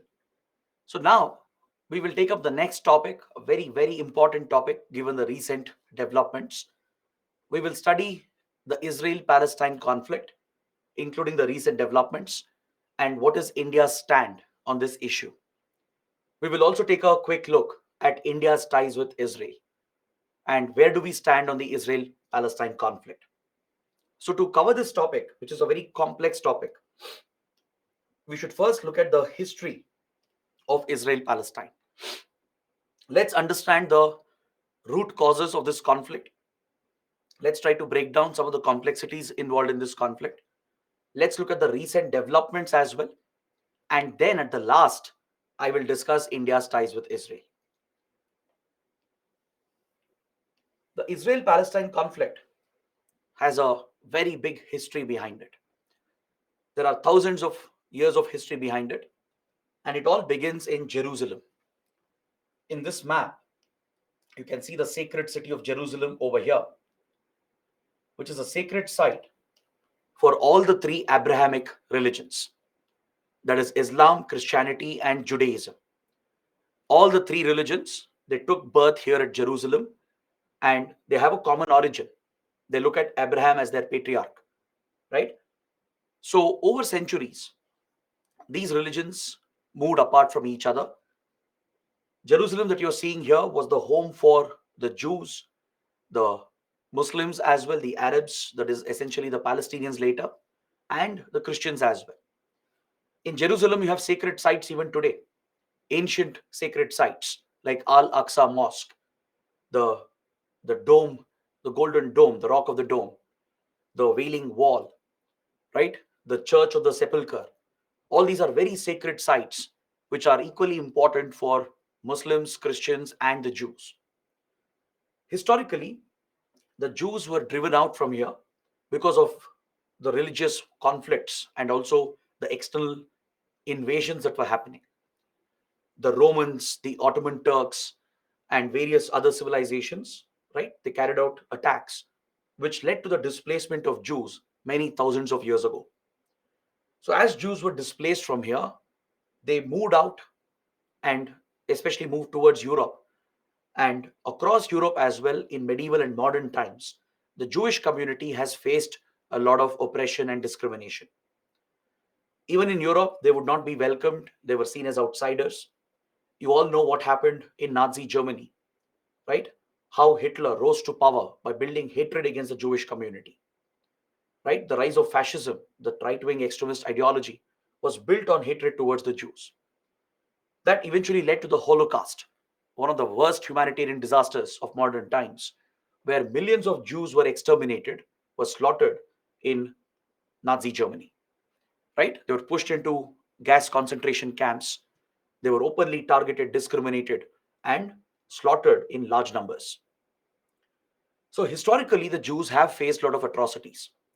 But as the Jews had moved out, that had been pushed out because of the Romans, the Ottomans, and the others, this region that you're seeing here, the region around Jerusalem, this had become the native homeland for the Palestinian Muslims. In modern times, this was the home of Palestinian Arabs.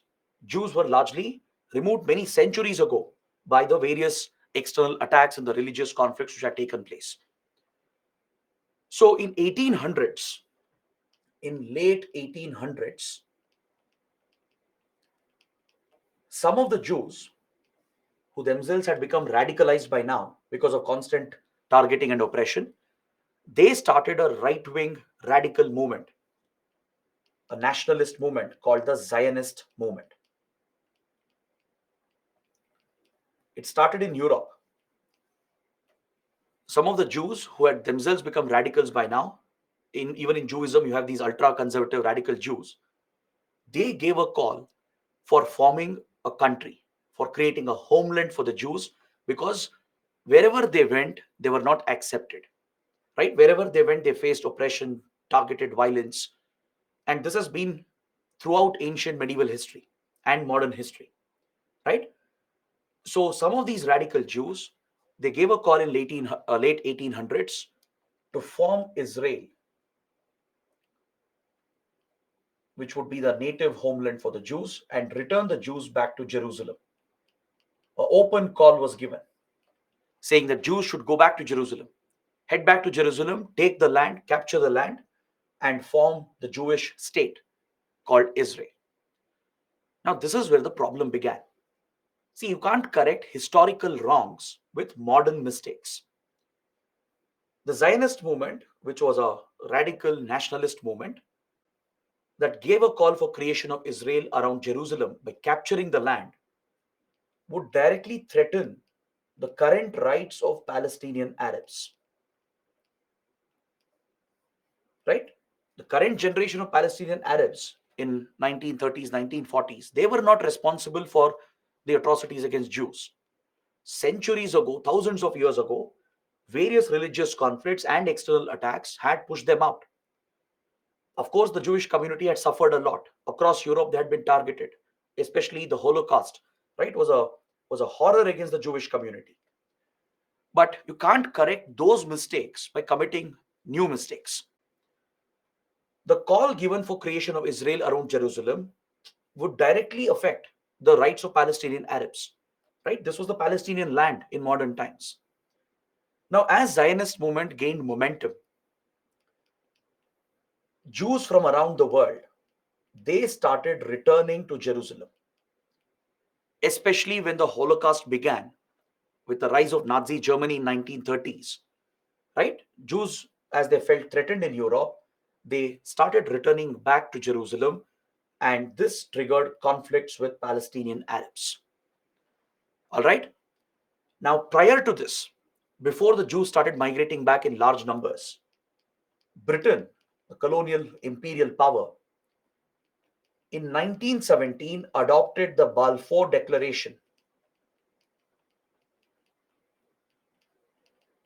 and through the Balfour Declaration it declared complete support for the Zionist cause. Now again, this was not Britain's place to interfere.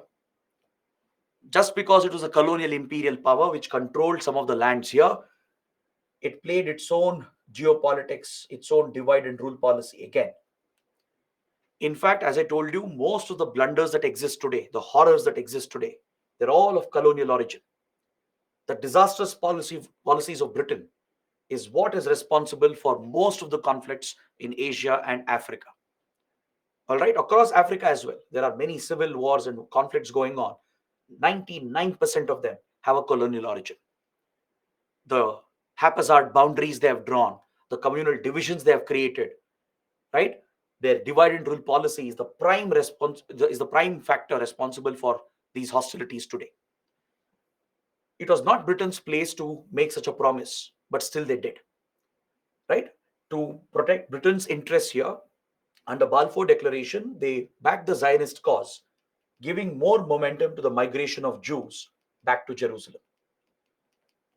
So by 1930s, 1940s, especially by when the Second World War was going on, more and more Jews started coming back, triggering direct clashes with Palestinian Arabs. Obviously, it was a threat for Palestinian Arabs. They were losing their land. This became a communal conflict.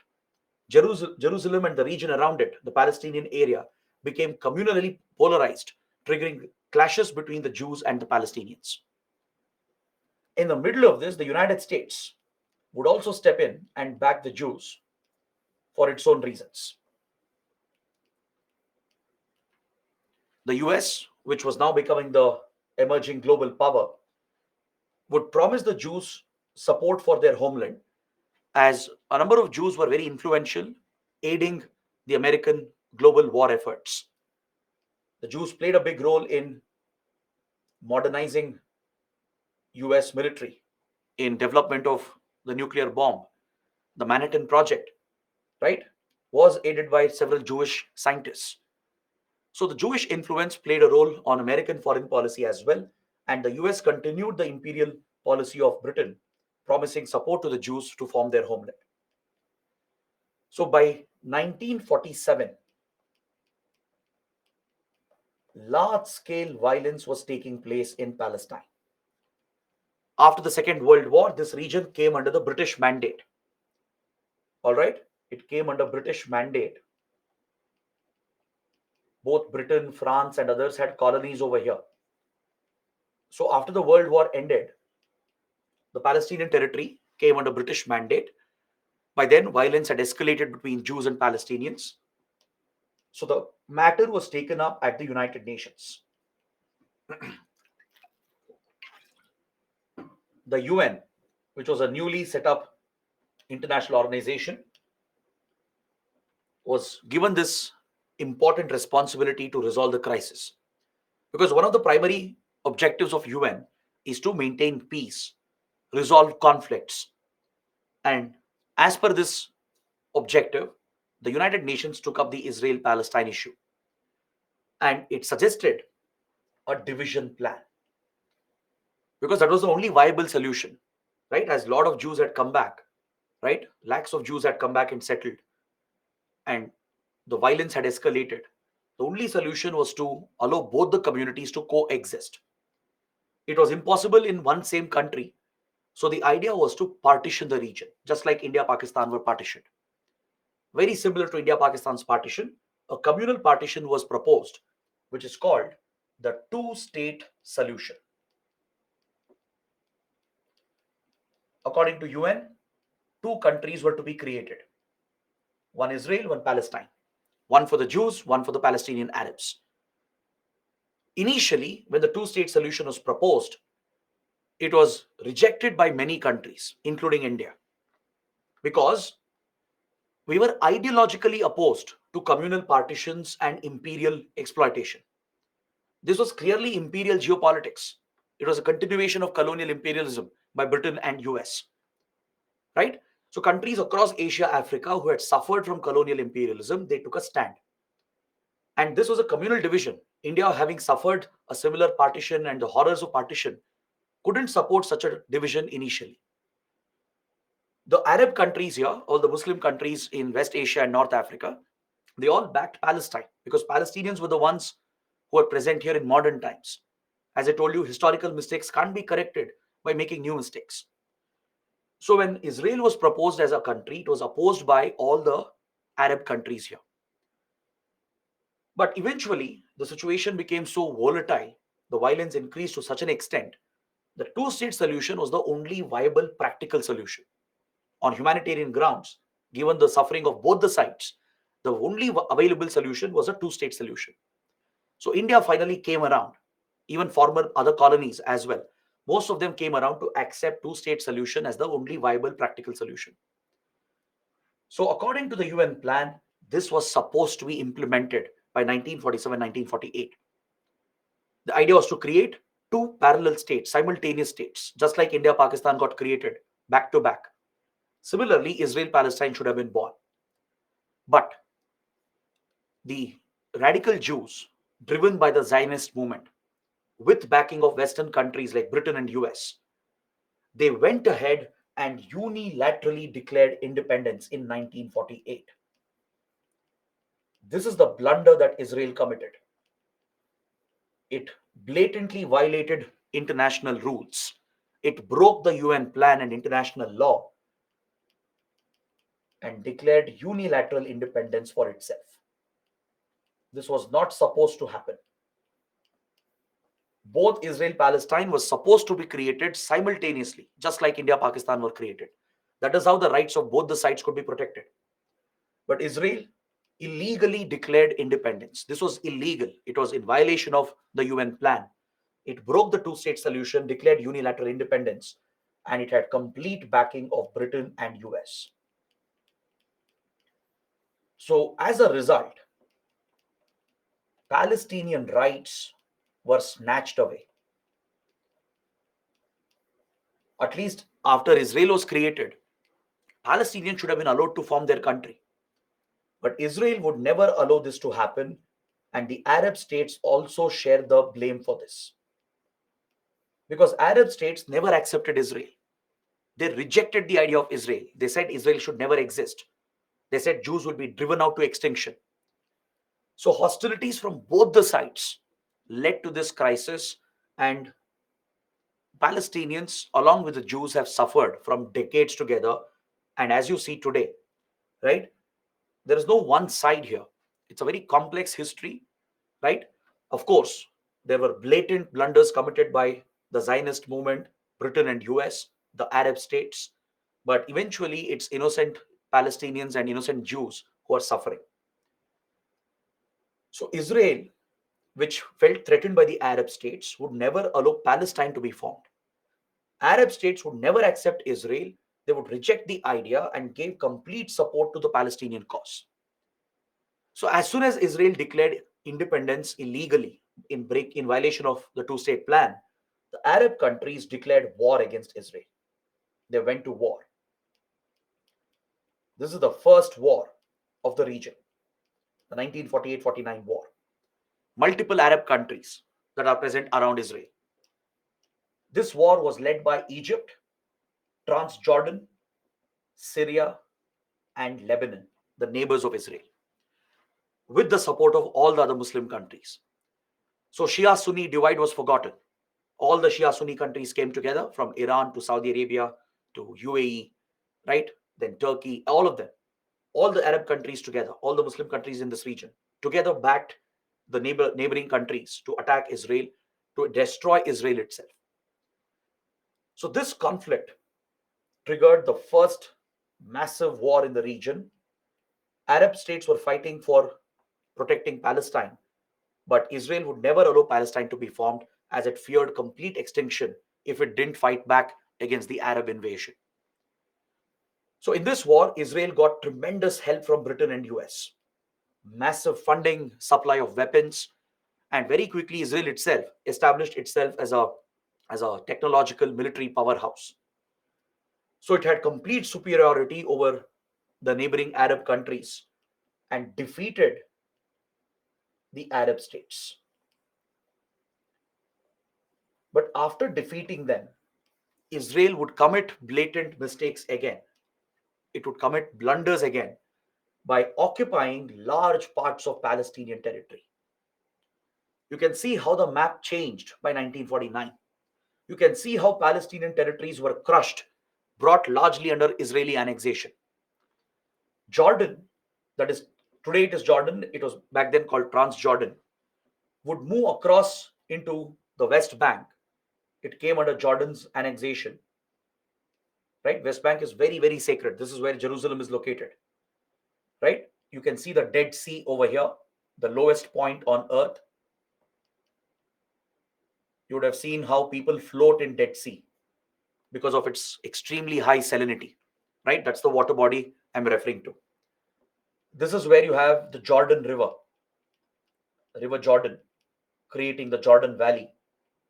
And on the other side, you have West Bank. It's called West Bank because it's on the west side of Jordan River. It's on the west bank of Jordan River. So you can see how the territories have been reduced, the Palestinian territories. Some of the Palestinian territories here came under complete Israeli annexation.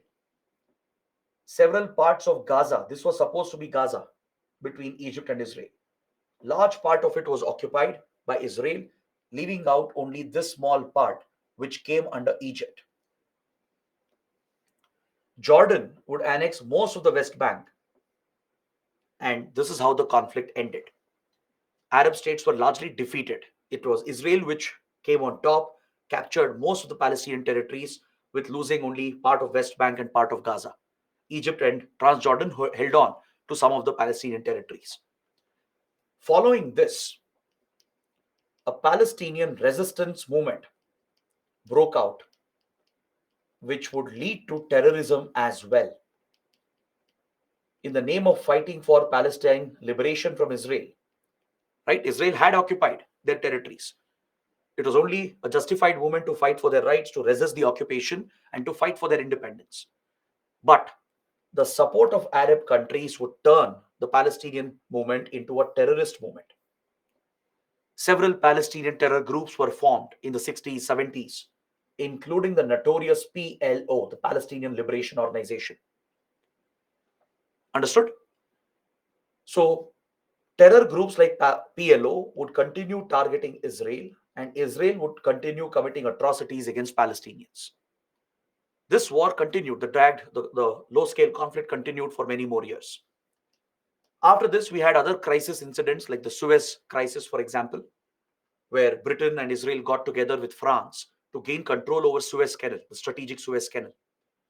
So, for this purpose, they put pressure on Egypt. It triggered a massive crisis here. It led Egypt to declare Suez Canal as a international global asset. Right? Egypt had tried to nationalize Suez Canal to bring it completely under Egyptian control. But the pressure exerted by Israel, Britain, France, which included military pressure as well, led to Suez Canal being treated as a critical part of the global community. So these hostilities continued and it triggered the next conflict in 1967, which is called the Six-Day War. The Six-Day War was the second attempt by Arab states to liberate Palestine. Right? It was a second attempt, war between Israel and Arab countries to liberate Palestine. Again, all the Muslim countries in the region, the Arab states, they together backed the neighboring countries, Lebanon, Jordan, Egypt, Syria. They got full support from all the Arab countries. Every Arab country here gave funds, weapons to back this war. But Israel, which was very formidable by now, it delivered a crushing defeat to all of them. Israel again won the war.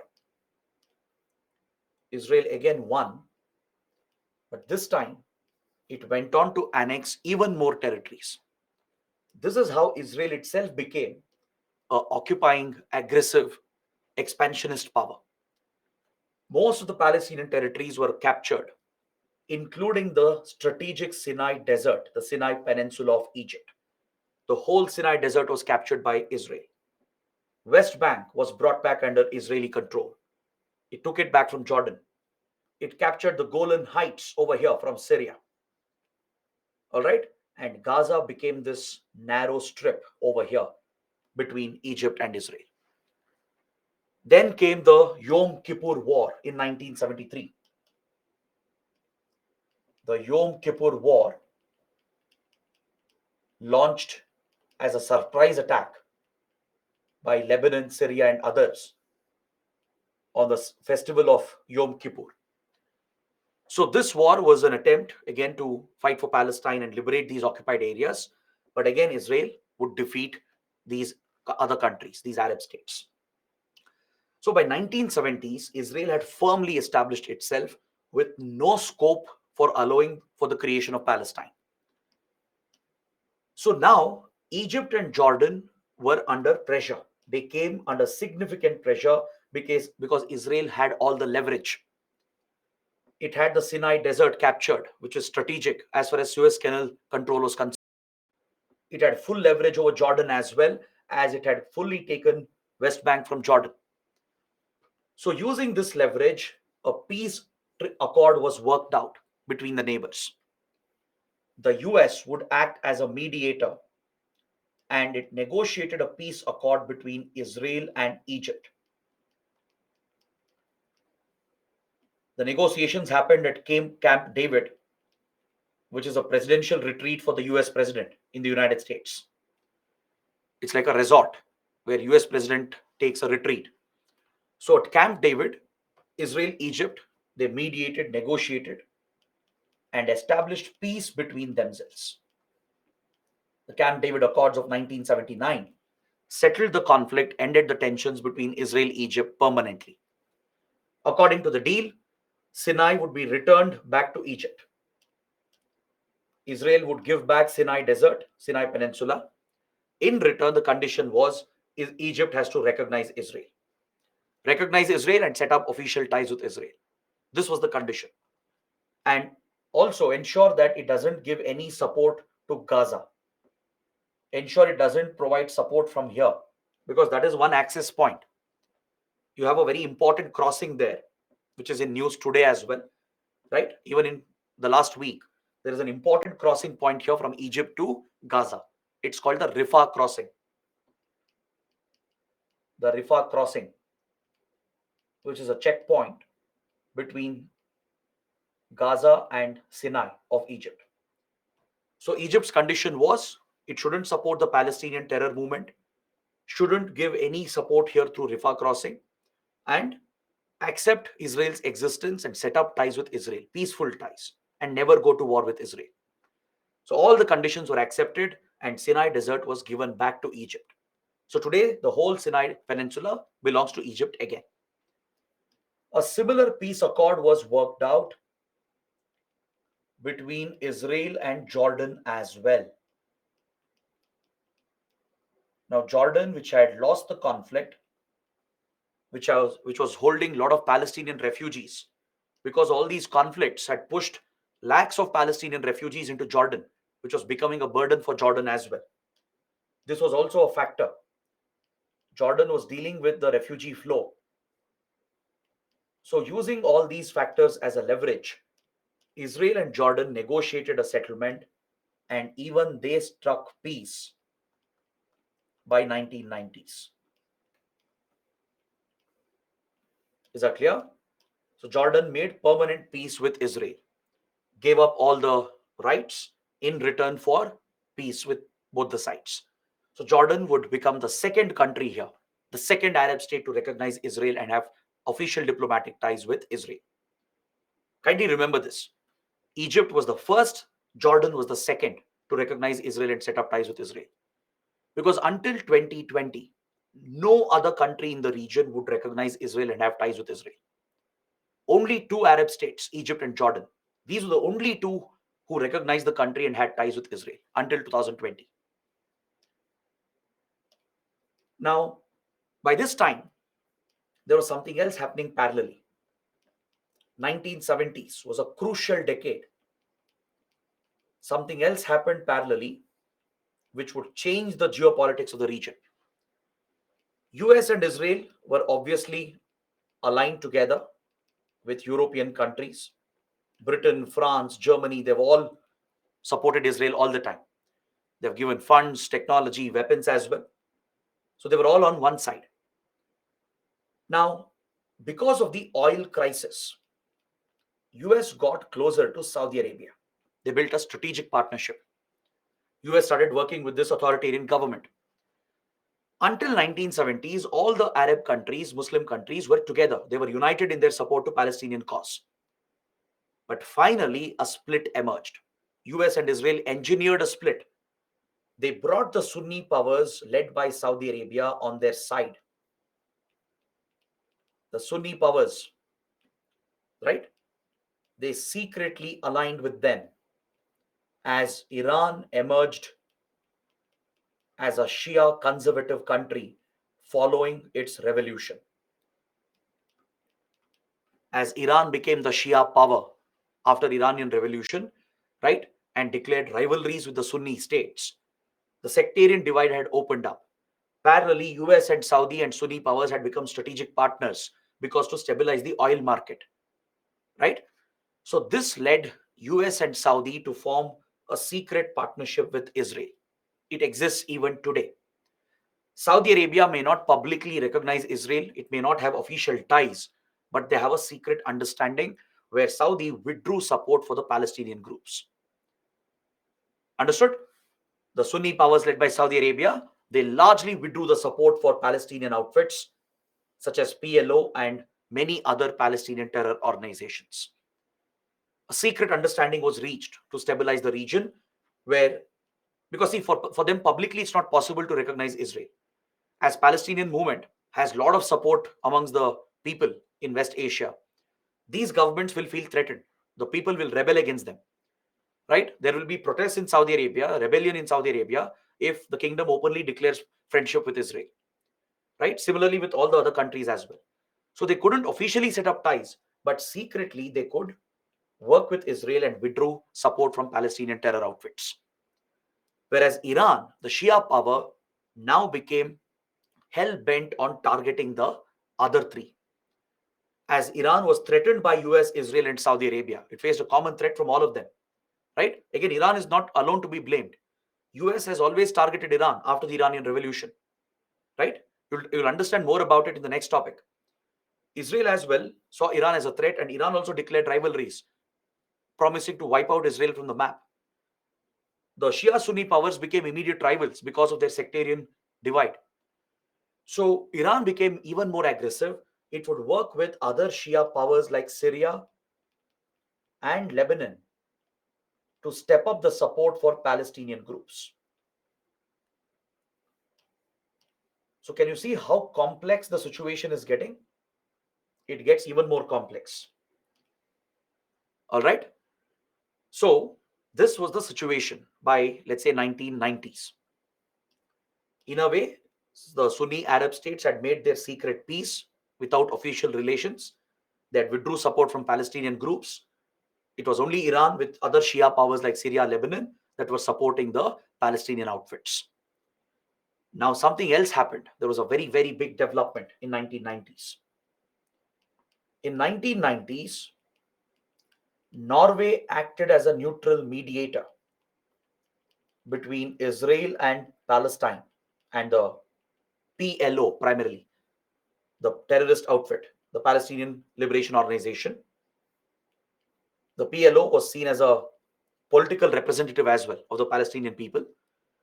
So, with Norway's mediation and with support of US, Israel struck a deal with PLO itself.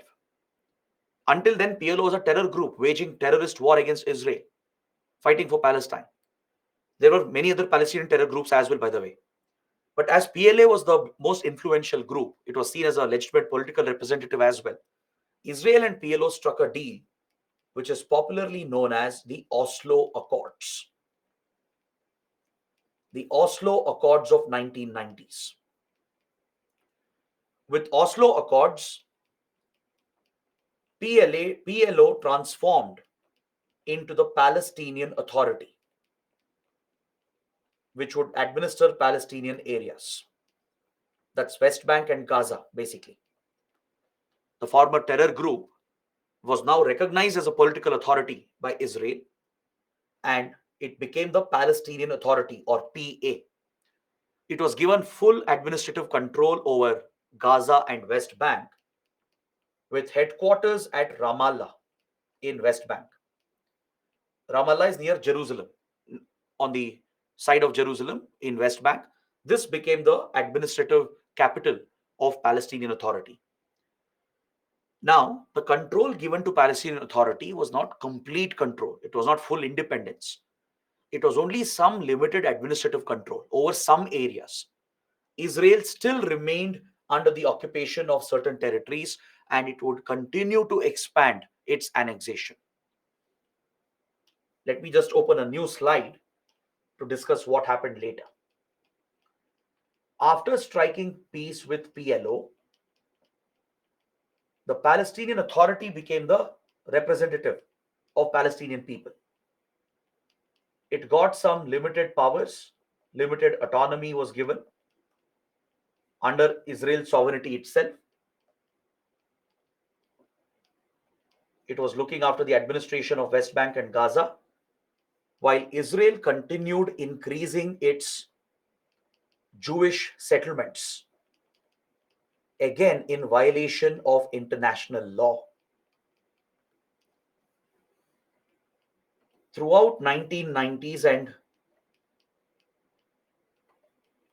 early 2000, coming all the way till now, in the last 30 years basically, Israel has continued to expand illegal Jewish settlements in West Bank.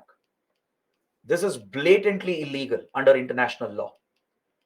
Essentially, it is eating away Palestinian territory day by day, throwing Palestinians out of their homes, capturing their land, and giving it to illegal Jewish settlers. This is being done in a so-called legal manner.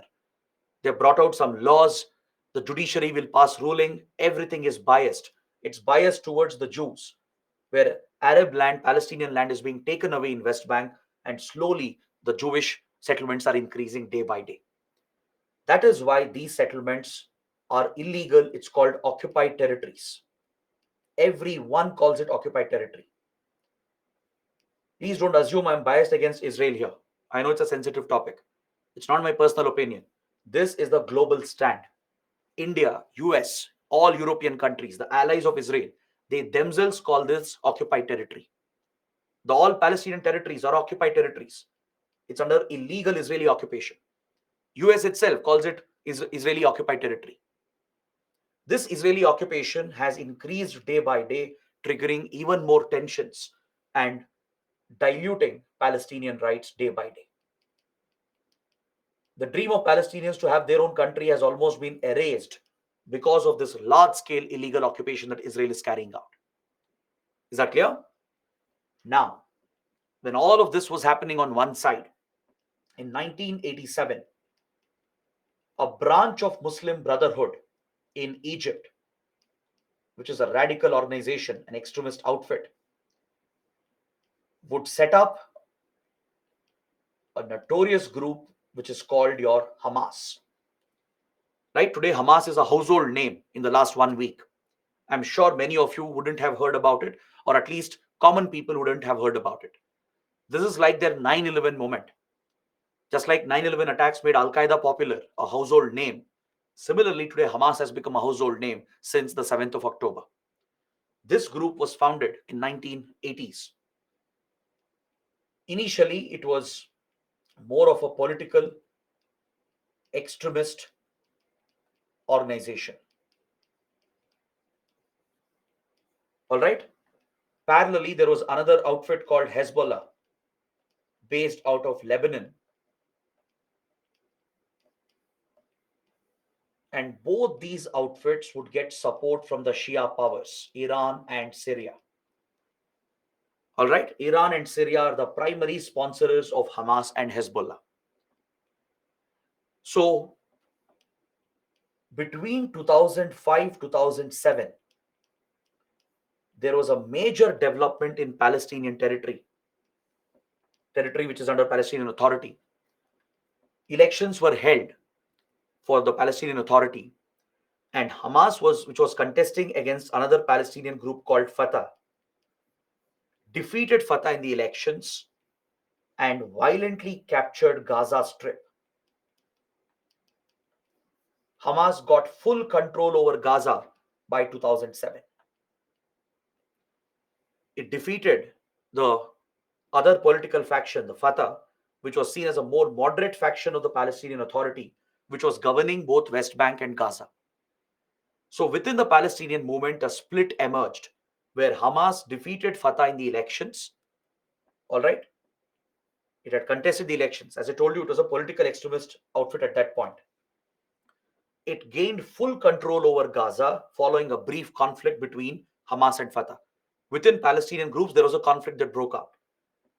So by 2007, Hamas gained full control over Gaza and it emerged as a violent terrorist organization.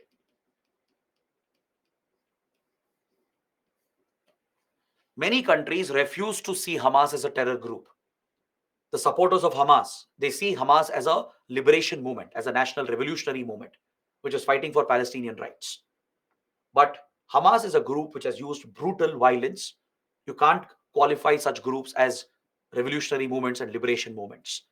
So most countries, including India, US, and all of them, they have always recognized Hamas as a terrorist outfit. Understood? Hezbollah as well is actually a political extremist organization, but its violent activities leads to its labeling as a terrorist organization. Israel and US have designated Hezbollah as well as a terror outfit. Is that clear? So these extremist organizations started their low-scale war, low-scale terrorist war against Israel. Hamas especially would use Gaza Strip to fire rockets, to carry out attacks against Israel and the Jews. And every time, Israel would retaliate with brutal force, using disproportionate force against Gaza Strip, killing several civilians as well. This became a common trend in the last 20 years. In the last 2 decades, this has been a common pattern. Hamas has been getting support regularly, either via Egypt or through Mediterranean, right? There are many secret underground tunnels that are dug from where external support keeps coming in for Hamas. So after Hamas captured Gaza Strip, Israel imposed a full blockade of Gaza. Israel turned Gaza into an open prison. It imposed a full land blockade. It has fenced the entire Gaza Strip. with advanced high security fencing. It has closed the Egyptian crossing as well by putting pressure on Egypt. The Rafah crossing has been very tightly regulated. And in the Mediterranean Sea, which you saw on the other side, there is a naval blockade where Israeli Navy imposes a blockade, doesn't allow any supplies to come into Gaza. So this has made Gaza Strip, which is a region of 2 million population, it has turned it into a open prison, one of the largest prisons in the world. So it's referred to as an open air prison. But despite the blockade, some countries like Iran, Syria, and others, they have managed to smuggle weapons and funds and material for Hamas, especially by using the sea route and even the land route from Egypt through underground tunnels, secret tunnels from Sinai. Lot of weapons, funds, and every other support has been smuggled into Gaza Strip, through which Hamas has built up its formidable military power. It has thousands and thousands of rockets at its disposal. It's not only procuring rockets, it's building its own rockets. Right? It has trained its terrorists to specialize in rocket building.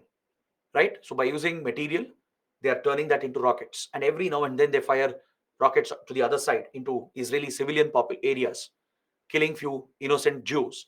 And Israel retaliates for this by carrying out massive airstrikes and ground operations. So, in the name of targeting Hamas, which is a terror group, Israel commits violations against Gaza civilians.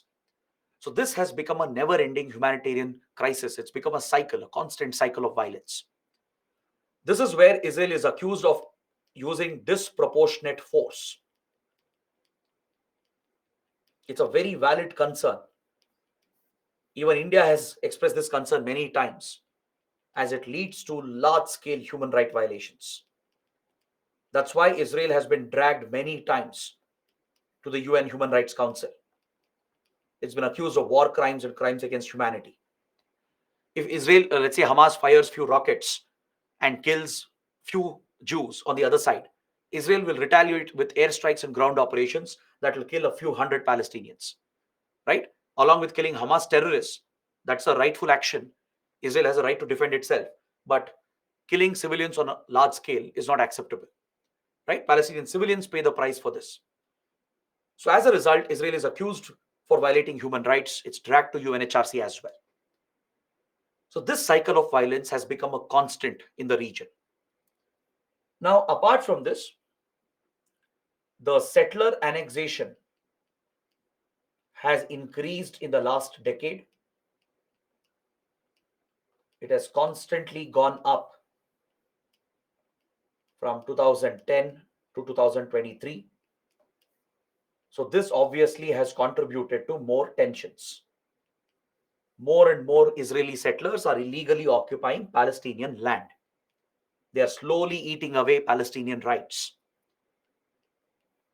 Along with that, Israeli police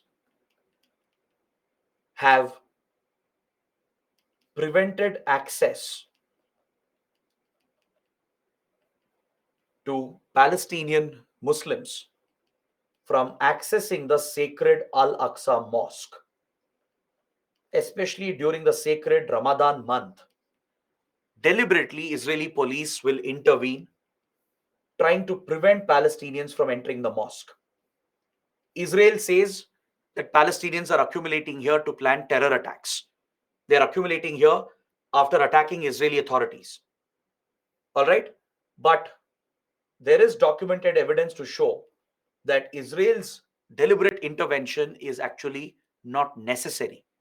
Yes, there are few radicals who have misused the sacred sites, but that is not a justification for targeting the whole community during the sacred Ramadan month.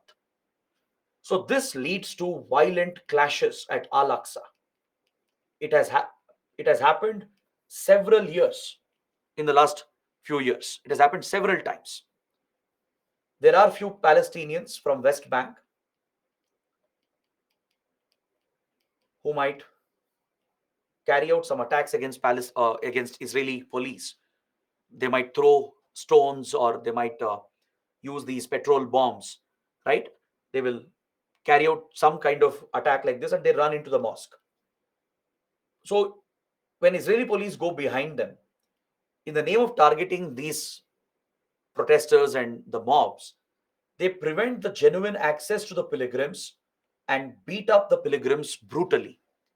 Right? Even women, children are not spared by the Israeli police. So this leads to a violent clash, increasing tensions even further. And this became the cause for the 2021 war between Israel and Hamas. Prior to the latest war, another war had broken out 2 years ago. You may not be aware of this. Because of frequent clashes at Al Aqsa between Israeli police and Palestinian Muslims, right? Hamas retaliated for the violations by carrying out major rocket strikes. Thousands of rockets were fired, killing few Israeli civilians. It was a brutal terror attack itself. Now, for this attack, Israel retaliated with a massive airstrike along with a limited ground invasion that caused the 2021 war 2 years ago. After a few days of conflict, a ceasefire was called and the conflict had been stabilized. Is that clear? But now, in the last 2 years, there are some dramatic events that have happened. Major changes have happened in the region in the last 2 to 3 years. So, all of this has to do something with what happened on 7th October. The unprecedented Fida'in style attack that Hamas carried out, where it has killed almost 1,300 innocent Israelis in one of the most brutal terrorist attacks ever seen. It hasn't happened without a reason. It's not a random strike. It is well planned, well orchestrated, and there is a strong reason and motivation behind it. There is a geopolitical reason behind it. To understand that, you need to understand the Abraham Accords. You need to understand the broader geopolitics, what changes were happening here from 2020 to 2023. This is the trigger for Hamas. There's a reason why such a large scale attack was planned. Hamas has deliberately planned a large scale attack to invite a retaliation because Hamas knows what will happen if Israel retaliates, not just to the people of Gaza, but what will happen to the West Asian geopolitics. In 2020, US President Donald Trump achieved something remarkable. Despite all issues associated with Donald Trump, he achieved something remarkable in West Asia. He had initiated a peace process, a secret peace process, where US was mediating between Israel and UAE. All right, in 2020, the two countries signed the historic Abraham Accords. It's named after Abraham, the patriarch of Islam, Christianity, and Judaism. It's a very apt name given that a Jewish country and an Islamic country are finally coming together. Now, this deal wouldn't have happened without the blessings, the secret behind the scene blessings of Saudi Arabia. As I told you, the Saudis already have a secret equation with US and Israel. Saudi may not have direct ties with Israel. It may not recognize Israel today as well. But they have been working secretly for many years. Saudis had withdrawn support from Palestinian groups. So with the blessings of Saudi, Israel and UAE under US mediation, they struck the Abraham Accords, which made UAE the third Arab country to recognize Israel. Remember, I told you Egypt and Jordan were the only two Arab countries to have ties with Israel. Finally, after so many years, in 2020, UAE became the third Arab state to recognize Israel and set up ties with Israel. So, in the last 3 years, their relationship has been normalized. Extensive relations have been set up, along with setting up embassies. They have started economic relations, direct air connectivity has been established, and economic cultural relations are being pursued between Israel and UAE. This is a massive shift in West Asia. Now, do you know this was followed by few other countries as well from the region which recognized Israel? After UAE signed Abraham Accords, there were few other countries from MENA Middle East, North Africa region, which joined this process. Do you know which countries they are? Very good. Bahrain became the second country. Bahrain became the second country to sign Abraham Accords, which made it the fourth Arab state to recognize Israel, set up normal ties with Israel. Again, Bahrain couldn't have dared to do this without Saudi's approval. Without Saudi blessing, this cannot happen because Bahrain is a puppet of Saudi Arabia. Saudi Arabia has complete hold over Bahrain. All right. If Bahrain signed Abraham Accords, it's a clear signal that Saudi Arabia had blessed the deal. All right. So it became the fourth Arab state. This momentum was used by Donald Trump to convince few African countries, Sudan and Morocco, to sign similar agreements. They are not party to Abraham Accords. Please understand. Sudan, Morocco have not signed Abraham Accords. They have signed similar agreements with Israel, recognizing the country and setting up ties with Israel. Now, this was a paradigm shift, a complete transformation in West Asian geopolitics. Understood? Imagine four countries from the region recognizing Israel, setting up ties with Israel. Sudan, Morocco also set up ties. They didn't sign Abraham Accords, but similar agreements were signed. And in the last few months of 2023, very strong rumors came up that we are just weeks away from a deal between Israel and Saudi Arabia itself. There were very, very strong rumors in the diplomatic community that Israel-Saudi deal is being finalized with US mediation. President Biden was apparently guiding these talks, and it is widely expected that maybe by the end of this year or maximum by 2024, Saudi Israel deal would have happened, leading to the biggest transformation of the region. Understood? There were many signs available to indicate this. Because see, this year has been very, very dramatic and fruitful. At the start of 2023, something unbelievable happened between Saudi Arabia and Iran. Saudi and Iran normalized their relationship. And guess who mediated between them? A major power acted as a mediator between Saudi and Iran. Very good. It is China. China has massive interest in the region. Its Belt and Road Initiative. It is pumping billions of dollars in the region, and the last thing China wants is conflicts and tensions.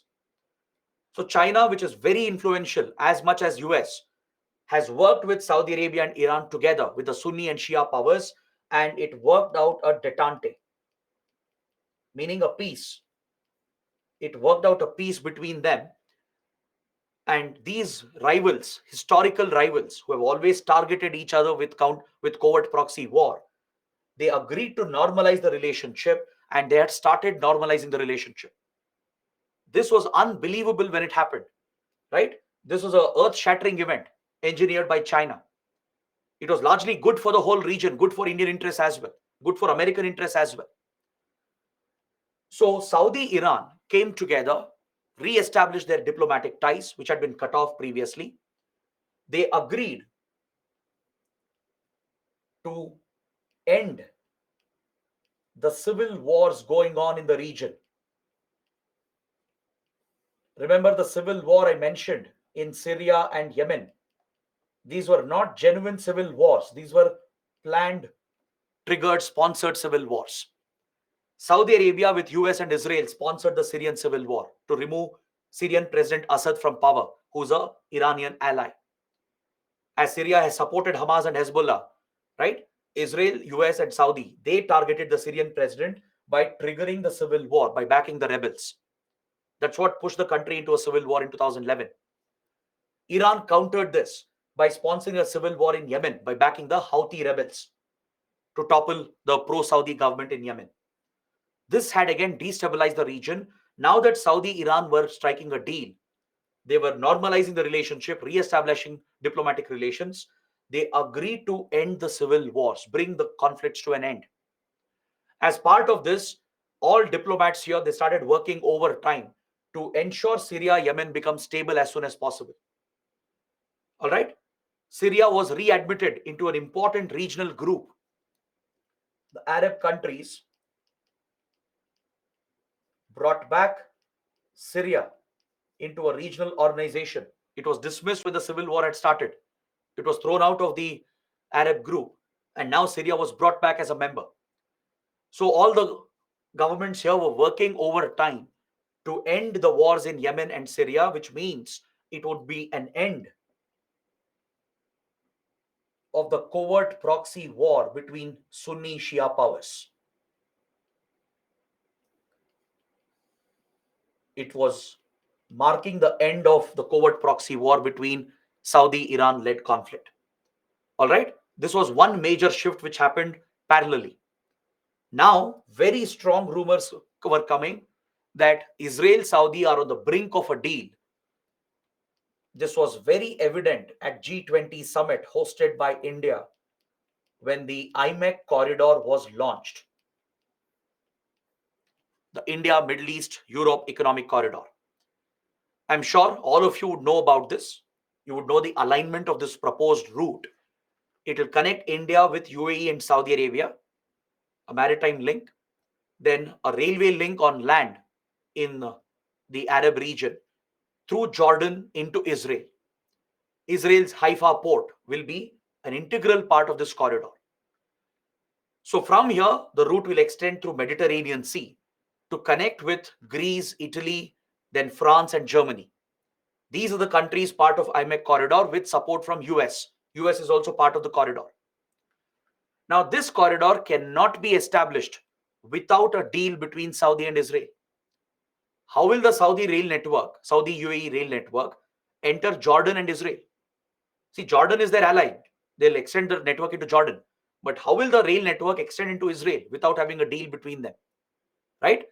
Now, Haifa port in Israel is a strategic port which has come under an Indian company, Adani Ports, has recently acquired Haifa port, a strategic Haifa port in the Mediterranean.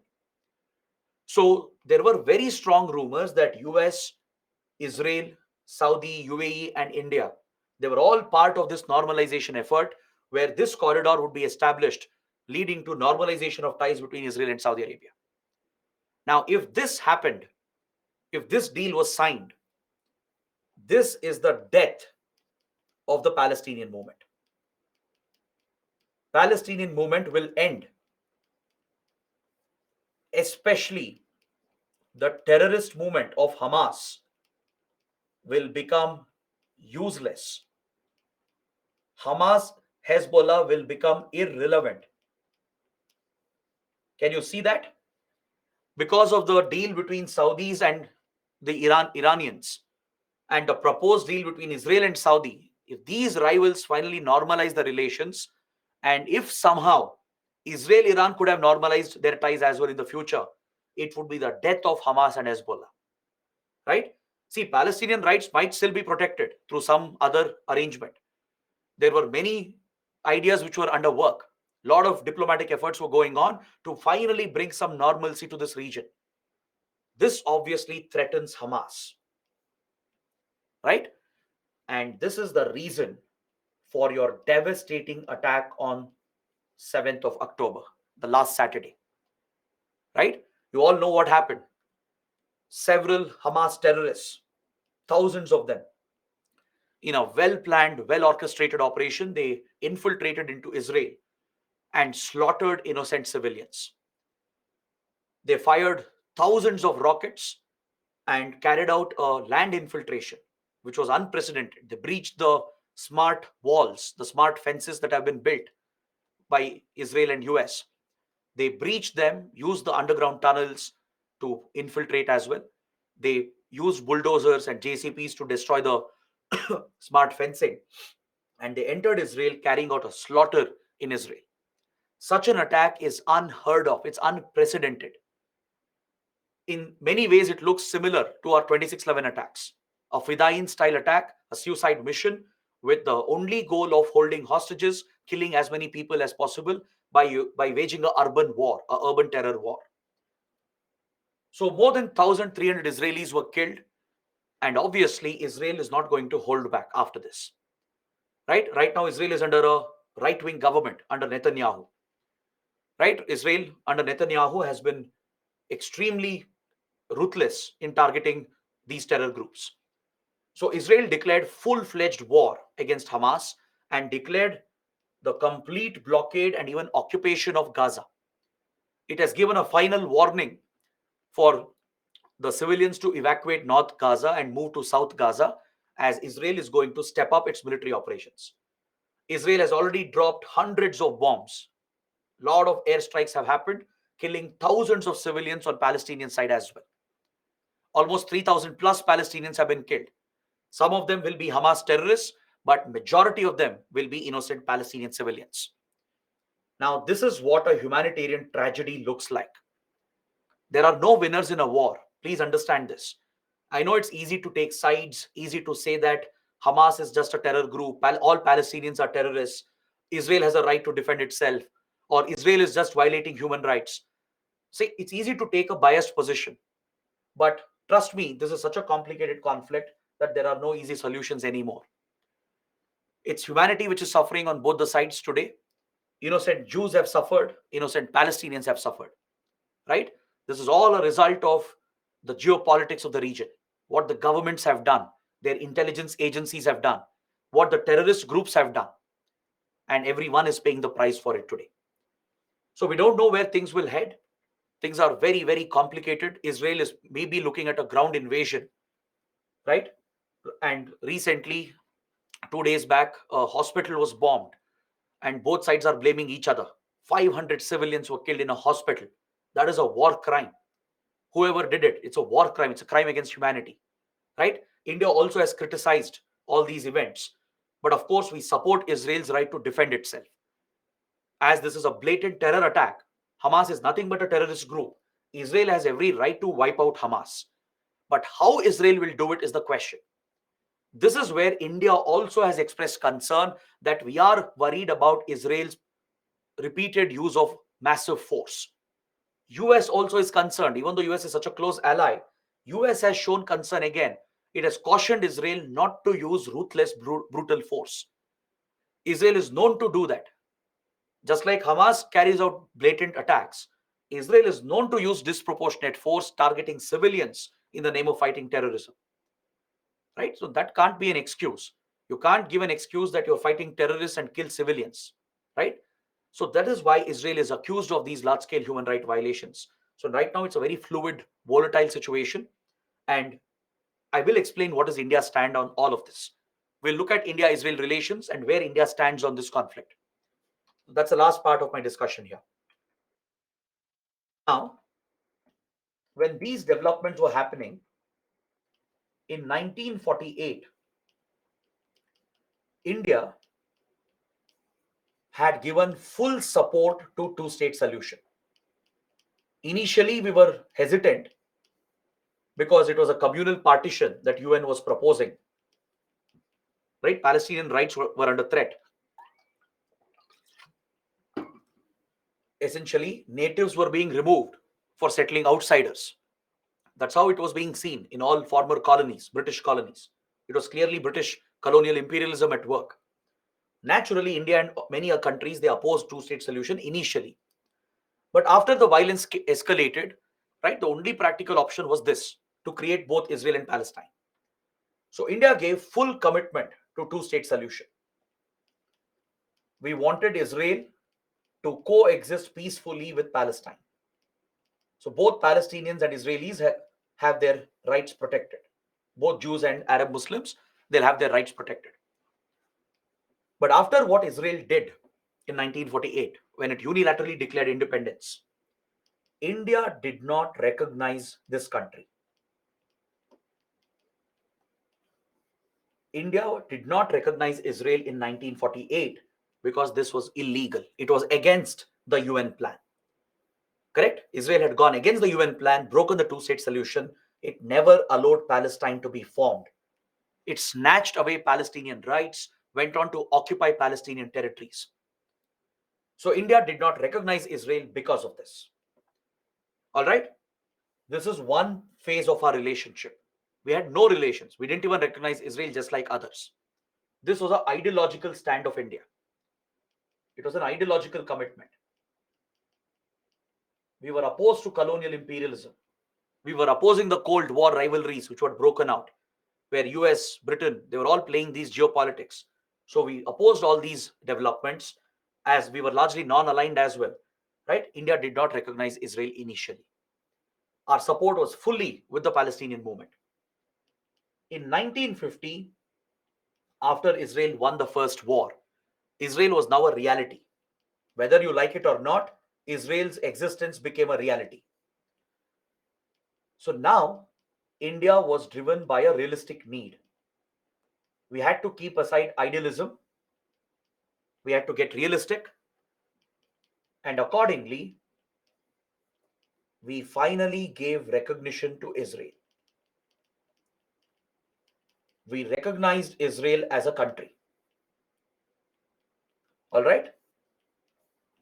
But from 1950 to 1992, even though India wanted to have ties with Israel, because Israel was now an independent country, and India being a non aligned country which looks after its own interests, we wanted to have ties with Israel as well.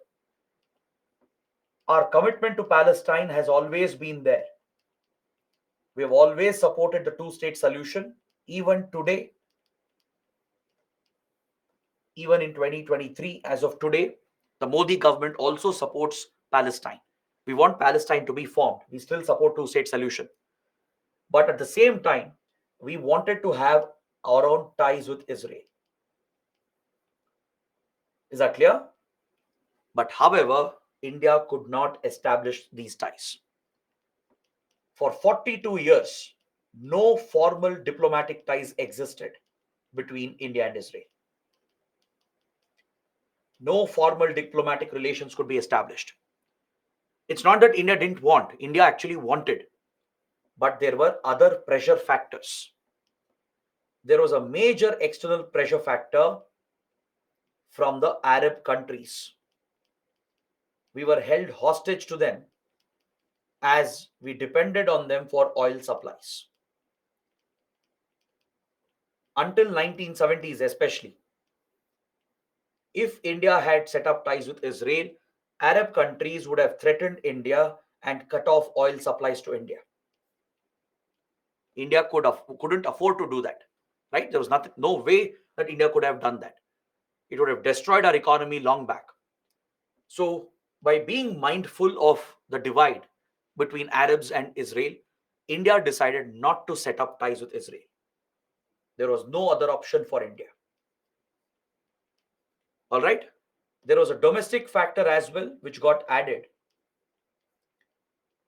Political parties in India were concerned about Indian Muslims not voting for them. They feared that if they set up ties with Israel, this was an unnecessary fear, right? But some parties, they saw this through the electoral lens, through domestic politics lens. They believed that if India sets up ties with Israel, that they might lose Muslim votes. This was an unfounded fear, but it was a driving factor, a domestic factor. But the major factor was the external factor, right? Forget the domestic issue. The external factor itself played the biggest role, along with the added impact of domestic politics.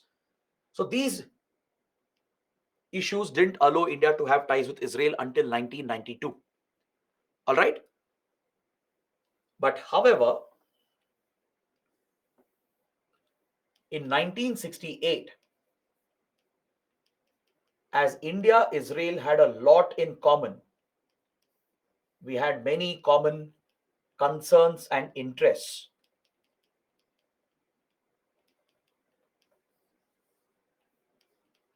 And we wanted to cooperate with each other. All right? Especially with regard to intelligence cooperation and defense cooperation. We wanted to work together. We had common concerns. For example, Pakistan. its nuclear program, the spread of terrorism across West Asia, South Asia. All these were common concerns and interests for India and Israel. So naturally, we wanted to align with Israel. We wanted to set up intelligence and defense relations. But since it was not possible to have formal ties, no formal relations existed, we had to do this secretly. A covert relationship was set up, a secret relation was established by Prime Minister Indira Gandhi, which formed the strong bond between India and Israel. If we had done it publicly, we would have come under pressure from Arab countries. Our oil supplies would have been under threat. Our energy security would have been under threat. And even the Indian diaspora would have been under threat. So, given all these considerations, including the domestic political angle, right, formal public relations were not possible. So, a secret relationship was established by Prime Minister Indira Gandhi between India's RAW and Israel's Mossad. The two intelligence agencies came together secretly to set up a covert partnership where we would start sharing intelligence, start running joint covert operations along with military assistance.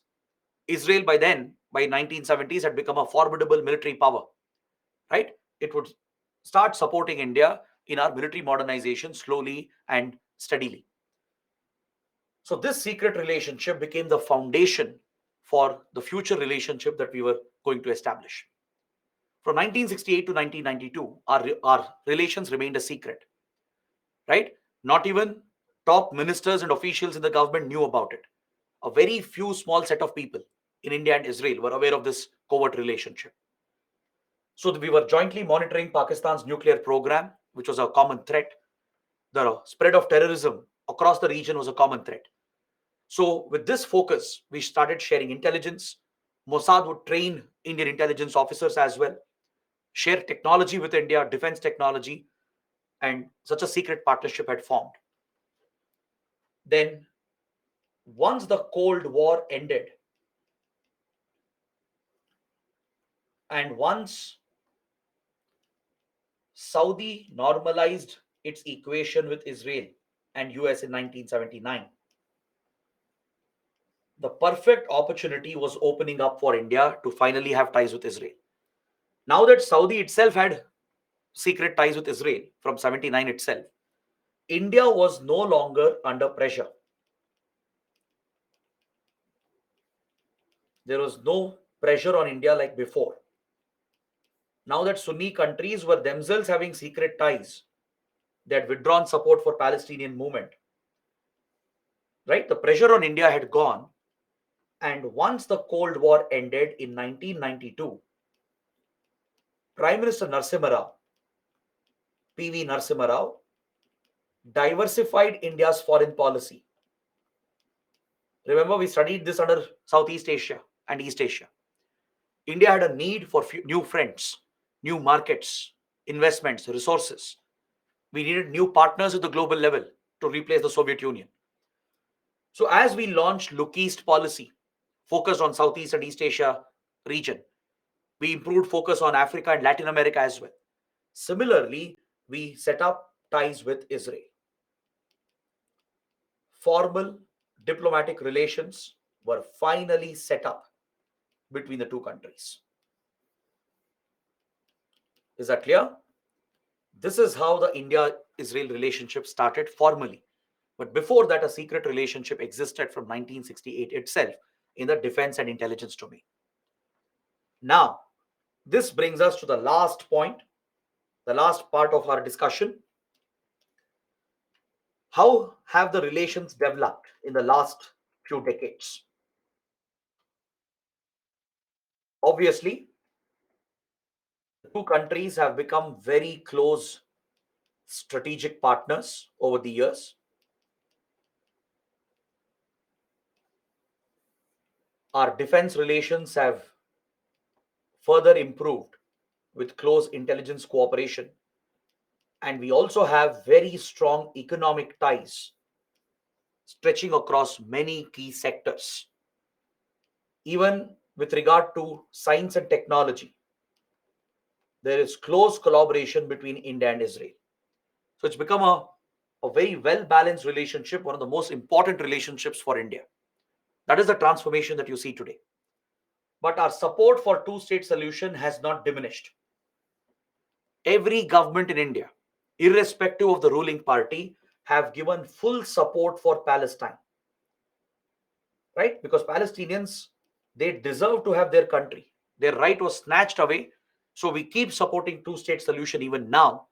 We even have ties with Ramallah, with the Palestinian Authority.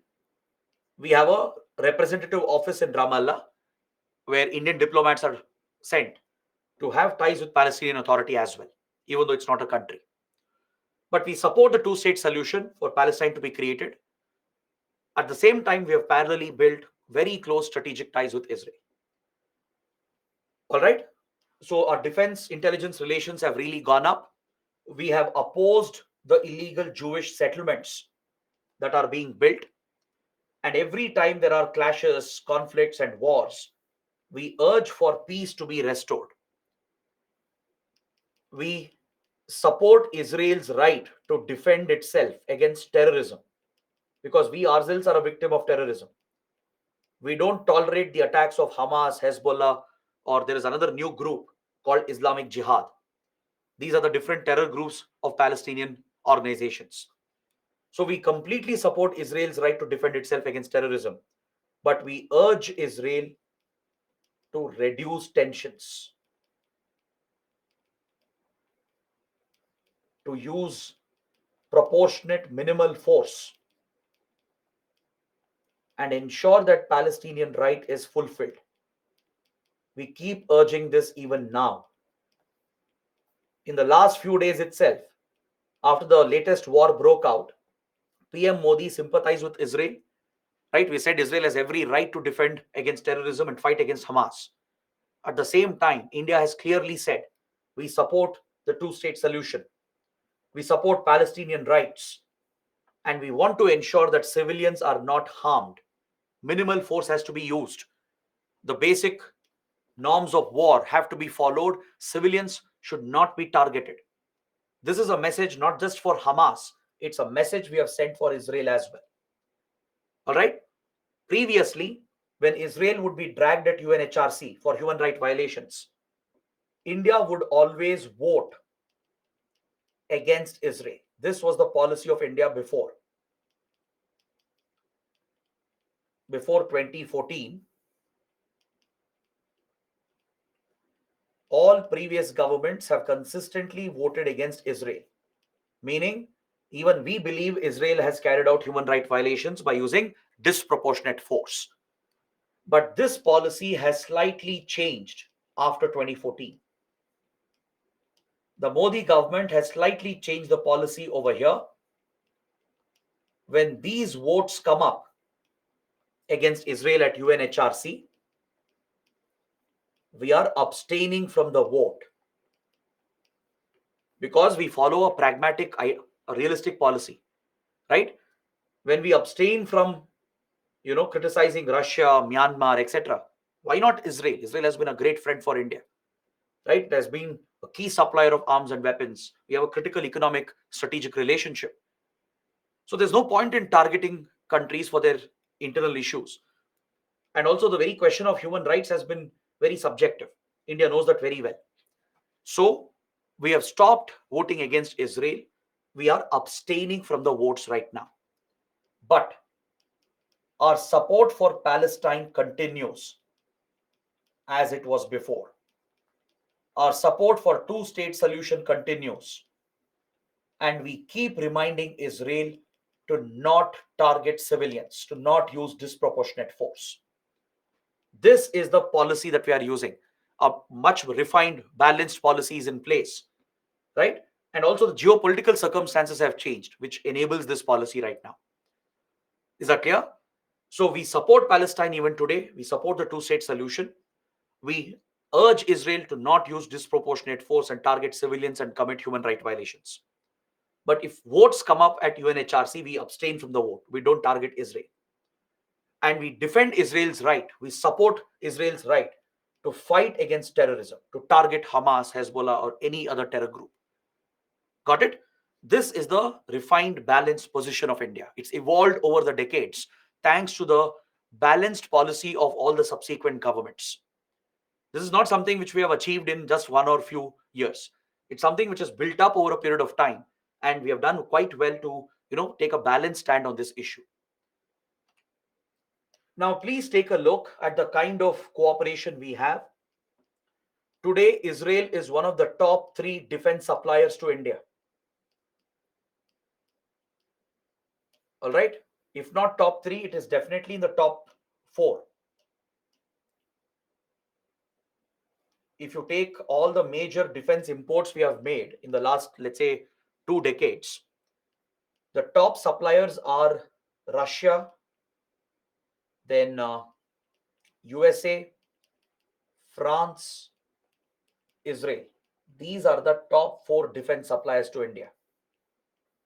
Russia always at the top, and the position 2, 3, 4 shared between US, France, and Israel. The numbers might vary from year to year, but these are the top defense suppliers to India. Right? We have procured many critical platforms like Barak surface to air missiles, which is deployed with the Indian Army. Right? India has procured advanced drones for surveillance, intelligence gathering. The Searcher and Heron drones, they are used by Indian armed forces, our paramilitary forces, and intelligence agencies as well. Is that clear? So NTRO, then even RAW, then BSF, Indian Army, Navy, Air Force, they all use Searcher and Heron drones. We have procured Falcon AWOC systems for Indian Air Force. Airborne early warning command control systems. It's basically a radar system mounted on an aircraft, and it acts like a mobile command station. It will scan the whole airspace, identify the enemy aircraft from friendly aircraft, and it will guide aerial operations. It will function like a mobile command station, connecting with all the fighter jets, all the transport aircrafts, and the air bases to make better decisions in a conflict. It's a force multiplier in a network centric warfare environment. All right. There is very extensive collaboration between our intelligence agencies, both IB and RAW. They collaborate closely with Shin Bet and Mossad. In fact, IPS probationers and intelligence officers in India, they get training from Israeli intelligence services. All right, Mossad is their foreign intelligence agency, Shin Bet is their domestic intelligence agency. We have very close ties with Israeli defense industry and the Israeli defense forces. The Indian armed forces closely collaborate with Israeli defense forces. Even at the industry level, our DRDO collaborates with Israeli defense industries. Today, we are developing weapons jointly.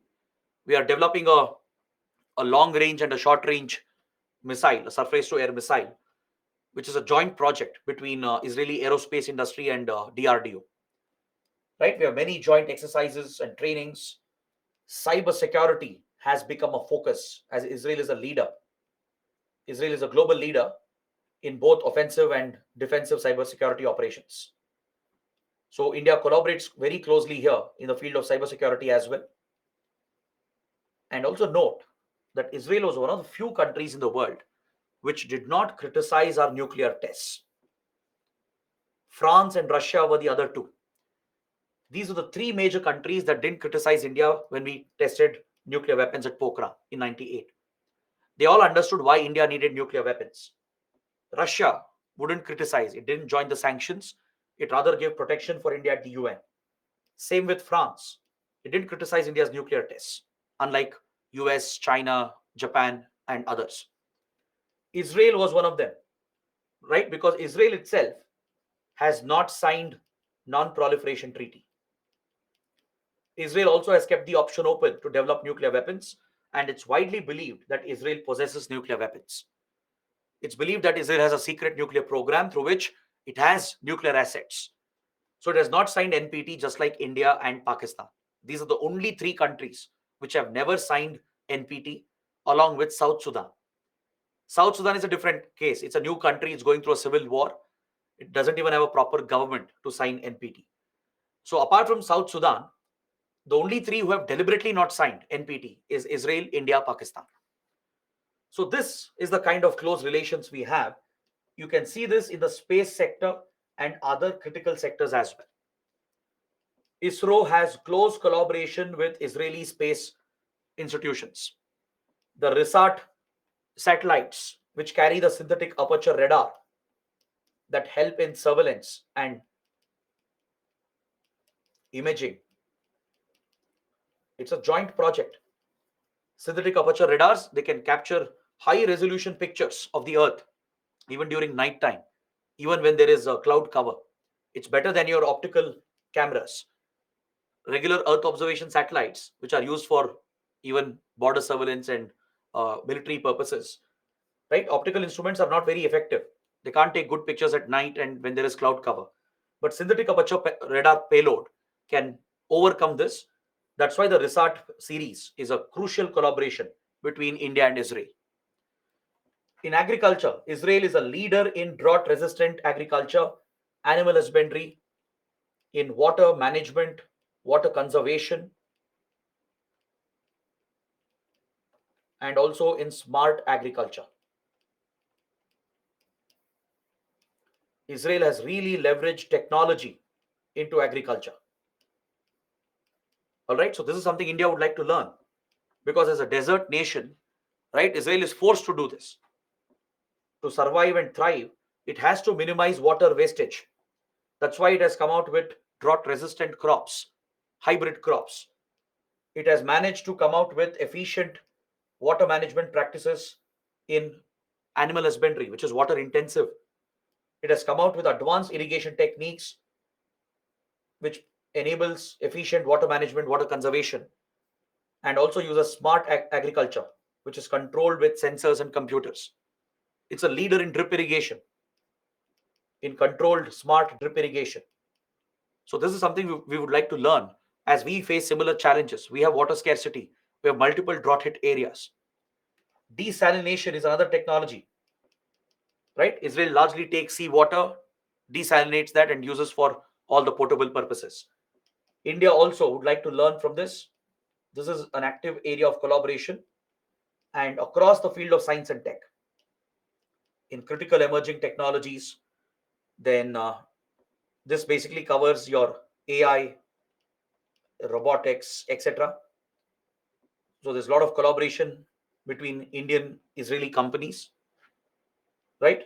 Several private companies and startups, they have a lot of collaboration with each other. Even the private sector is closely involved. That's why there are many Indian engineers, doctors, workers, working in Israel. So there's close collaboration here. Then during COVID-19, we collaborated in developing better testing equipment, in vaccine research, etc.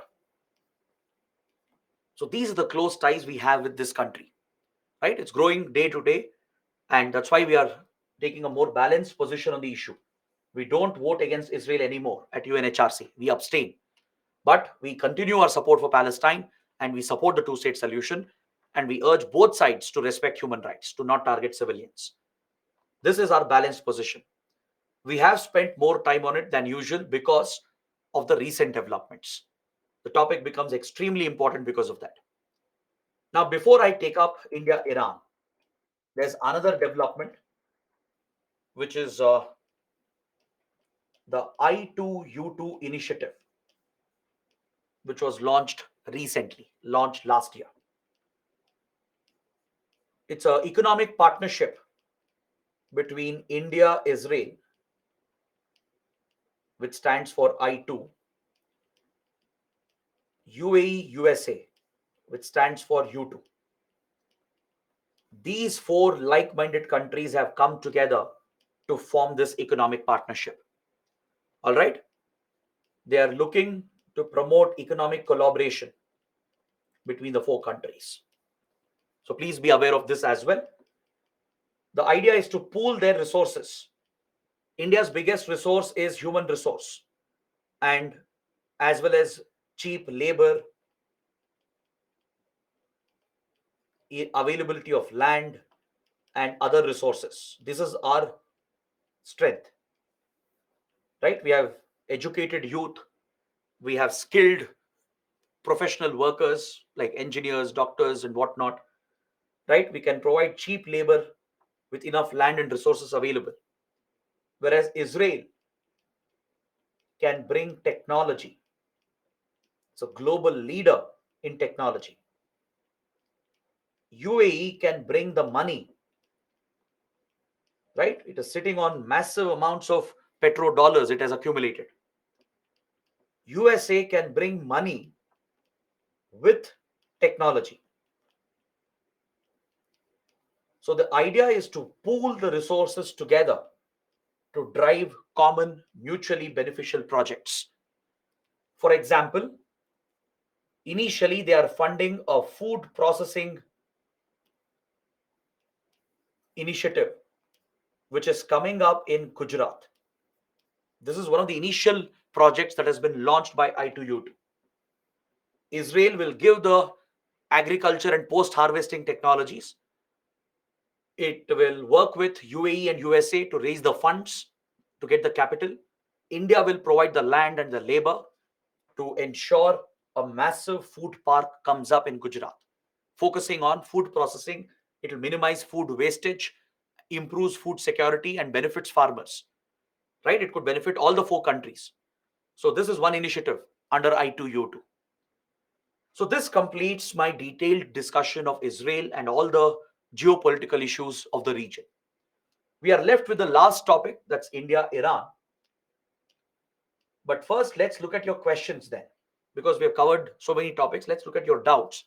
And then, if time is left, we can just get an introduction and we'll pick it up in the next class.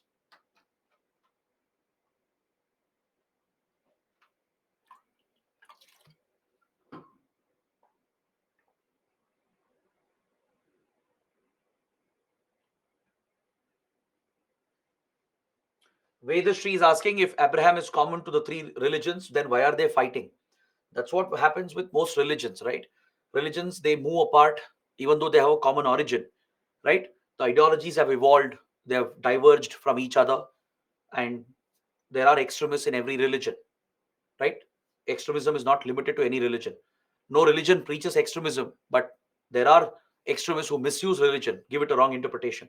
You find that in every faith, right? We have seen in Buddhism as well, there are radical Buddhists, right? Be it Christianity, be it Islam, Hinduism, Sikhism. We have seen the Khalistan movement, its connections with religion, right? Again, problem is not with any religion. No religion preaches hate, or no religion at the core preaches violence. It's people who have misinterpreted faith, extremists who have misinterpreted faith for their own political selfish interests.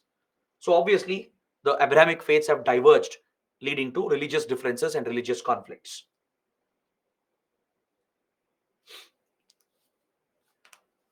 Abhijit is asking, sir, in recent times, we have been hugely borrowing crude oil from Russia.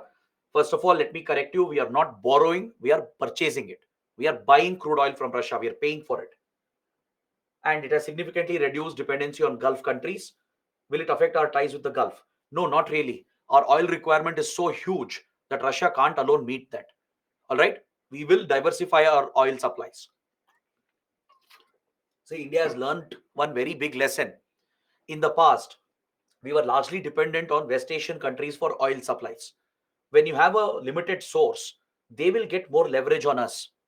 That's why we were under their influence. We couldn't set up ties with Israel. We couldn't do a lot of things because we were obliged to West Asian countries as they were giving us oil. So we have always learned that lesson, to diversify, to get oil from as many different sources as possible. Today we procure oil from Venezuela, from African countries, from Central Asian countries. So we will never depend on one country. Just because we have increased purchase from Russia doesn't mean we'll entirely depend on Russia, right? We will never do that. We don't want to depend on one country alone, because if tomorrow something happens, that will hit our energy security. So it's always good to diversify. Just like you diversify your portfolio, your investments. You put all your investments in one basket. Tomorrow it crashes. You lose all your wealth, right? So you always diversify. So we do the same in our oil procurement. And also, uh, Russia alone can't meet our requirement. We need other sources. So we are very diversified in our oil procurement. So what you're saying is not factually correct.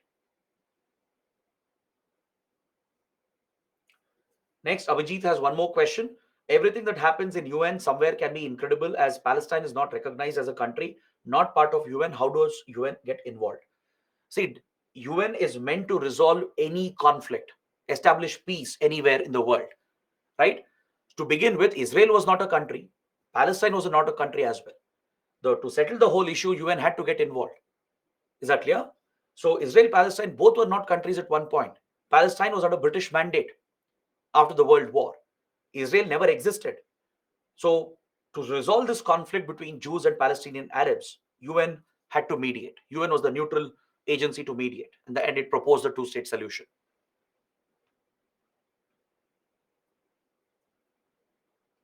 And also remember, Palestine has observer status at UN as it's not a country yet, right? It doesn't have full membership. It's not a UN member state like India or Israel, but it's an observer. It's been given observer status. Ilma is asking, as Israel had captured the area of Palestine, due to that PLO had formed, so it became a terrorist organization. As the same thing was done by News of Israel when they returned from Egypt and called for their homeland. Okay, if you're asking if Palestinian occupation by Israel led to rise of PLO, yes, that's correct. As Israel occupied Palestinian territories, that's what led to these uh, extremist terrorist movements led by some Palestinians who are trying to fight for their independence. Satya is asking, how does a newly formed country like Israel have the strength to face a three-front war against Egypt, Transjordan, Lebanon, even Syria? Not just three-front, it was a four-front war. A new country like Israel could stand up and defeat all of them, right? Because it was getting complete Western support. Britain and US, they gave enormous funding with supply of weapons and technology, right? That played a critical role in strengthening Israel, which allowed Israel to defeat all the four Arab countries. Kishan is asking if we have the largest Islam population, we can make an informal group to counter Pakistan because there's only four countries who's opposing India. See again, any such initiative will not get enough support. You need enough traction. You can't keep on creating groups, right? So what's the point in creating multiple organizations if you don't get enough support? So India has sought OIC membership before, but off late we have stopped doing it after Pakistan created all these problems, right? Repeatedly it brought up Kashmir and other issues, got support from Turkey and Malaysia. We have stopped bothering about OIC's membership. If OIC expresses a position on Kashmir or other internal problems of India, we reject it. We say that OIC has no stand on India's internal matters. Right now, we are not looking at OIC membership as well, and there's no point in seeking the formation of another group separately just because Pakistan is creating problems. Shaylee is asking, when they're not democratic, how can elections be conducted? If you're referring to Palestinian territory, why not? Even if it's not a country, elections can be held because there is a Palestinian Authority to look after the administration, right? So you had this major party called Fatah. Hamas was the other party which came up. So to decide who has to administer the Palestinian areas, elections were held. It need not, I mean, doesn't mean you should be an independent country or a democracy to hold elections. As long as international law applies, even in conflicted areas, elections can be held. Dinesh is asking, what were people of Gaza Strip doing when Israel built the big walls of open prison? Why didn't they retaliate against it or oppose it? They opposed it, but what could they do? Right? The Palestinian terror groups would continue their terror attacks, but the normal people, the civilians, they just can oppose. Apart from that, they are powerless against the powerful state of Israel. Didn't international countries condemn it? Some countries condemned the creation of the wall and the blockade, but US helped Israel. US gave funds to build that wall, which you are seeing in news today. The wall which bifurcates Gaza Strip from Israel. It was funded by US, right? The technology also comes from US. Together, US Israel have built it. So the blockade has been criticized. Many countries have criticized the blockade. It's completely inhuman, right? For example, when the latest war broke out, Israel has cut off water supply, electricity, and other basic essentials. Now, this is squeezing Gaza. There are 2 million people there, 24 lakh people, right? There are civilians. If you cut off water and electricity, how will they survive? How will patients survive in the hospitals? Given the airstrikes which are happening, right? The injured will be treated. Without electricity, water, patients will die. So, this is brutal inhumanity which is on display. That is why Israel faces criticism regarding disproportionate use of force. Shreyank is asking, is there any possibility of China sponsoring helping Hamas to derail IMEC? No. No country would go to that extent. IMEC is still in initial stages, right? And China also has said it doesn't really rival BRI. BRI will stand on its own, IMEC will stand on its own. So it's impossible for China to have sponsored Hamas. Shreyank is asking why China is able to make every country follow its directions. Because it has money influence, right? Money matters. Its economic influence, diplomatic influence leads other countries to follow what China is asking them to do. Dinesh is asking what happens after any voting on UN platforms. If voting takes place, according to the resolution, some action can be taken. If you're referring to UNHRC voting, if it's allegations related to human right violations, war crimes, etc., UNHRC can set up a panel or international team of investigators who will be given access. Mandatorily, the country should give access to the UN team to inspect, to see whether these violations have happened, to collect evidence. And based on that, further action can be taken on such countries. Sanctions can be imposed, cases can be brought up at International Criminal Court, etc. Kamlesh is asking, is there any collaboration between India and Israel regarding Iron Dome technology? Not as of now. We have shown interest, but we don't need it because we don't face the same kind of threat as Israel. I'm sure all of you know about Iron Dome, right? It's a air defense, a very sophisticated, automated air defense system Israel has built to shield from the rockets fired by Hamas. As Hamas has regularly fired rockets, hundreds and thousands of them, Israel has created an air defense system, right? The radars will automatically pick up these small rockets. It will track the trajectory. It will launch counter strikes to eliminate these rockets. 99% of them are intercepted. If they are especially headed towards civilian areas, that's when it's intercepted. If it's landing in a uninhabited area, the interception will not be done. Why waste a missile for that, right? So it's such a sophisticated technology. It can determine where exactly the rocket will land. If it is likely to land in a civilian area, only then it will be intercepted. Automatic sirens are triggered. The moment rocket launches are detected, sirens will go off across Israel, which means people have to rush into bomb shelters and hide until the siren goes off. So all such measures have been put in place. So Iron Dome is critical to give that protection for Israel and the civilians. India has shown interest, we especially in Kashmir. We do see such firings happening, but not to the same scale. Because if you look at Gaza and Israel, they are highly populated. It's a very dense urban area. Whereas in our case, it's a largely a remote area. We don't face such intense rocket strikes. So it's also very expensive to implement, right? In small areas like Israel, Gaza, yes, it works. But on entire borders like India, Pakistan, it'll be ineffective. Ritika is asking, what is Russian stand on Israel? Russia has again taken a very balanced stand. Also, Russia, what else can it do? Because Russia itself is criticized of using force against Ukraine. Russia itself has broken international law by violating Ukraine's sovereignty, right? So it has urged Israel to act with restraint, but it has been more balanced because it knows Hamas, what it has done is a brutal act of terrorism. Difference between nation and state, both are same. Nation and state, both are same. Is there any Palestine-Israel deal recognizing promising statehood? No. Only deal is the Oslo Accord between Israel and PLO, where some Palestinian territories were given to the Palestinian Authority, which was formed. So some kind of autonomy was given to these areas.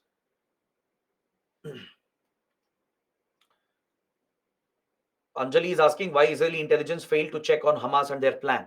It was obviously an intelligence failure, a colossal intelligence failure by Mossad and the Shin Bet, because they should have foreseen this planned attack. So it means there is a massive failure. We'll know only later if Israel reveals any details, right? We are in no position to identify what exactly caused the intelligence failure. All right. So, guys, let's end the discussion here for today. We'll meet tomorrow. We'll continue with Iran. We'll finish USA and Russia. And there are a few smaller topics left, which we'll try to wrap up in the remaining classes. I hope today has been a fruitful session. We have covered many important topics, including the complex Israel Palestine issue. I hope you guys liked it. So let's see you tomorrow. Till then, take care. Do let me know how the class went. Have a good day.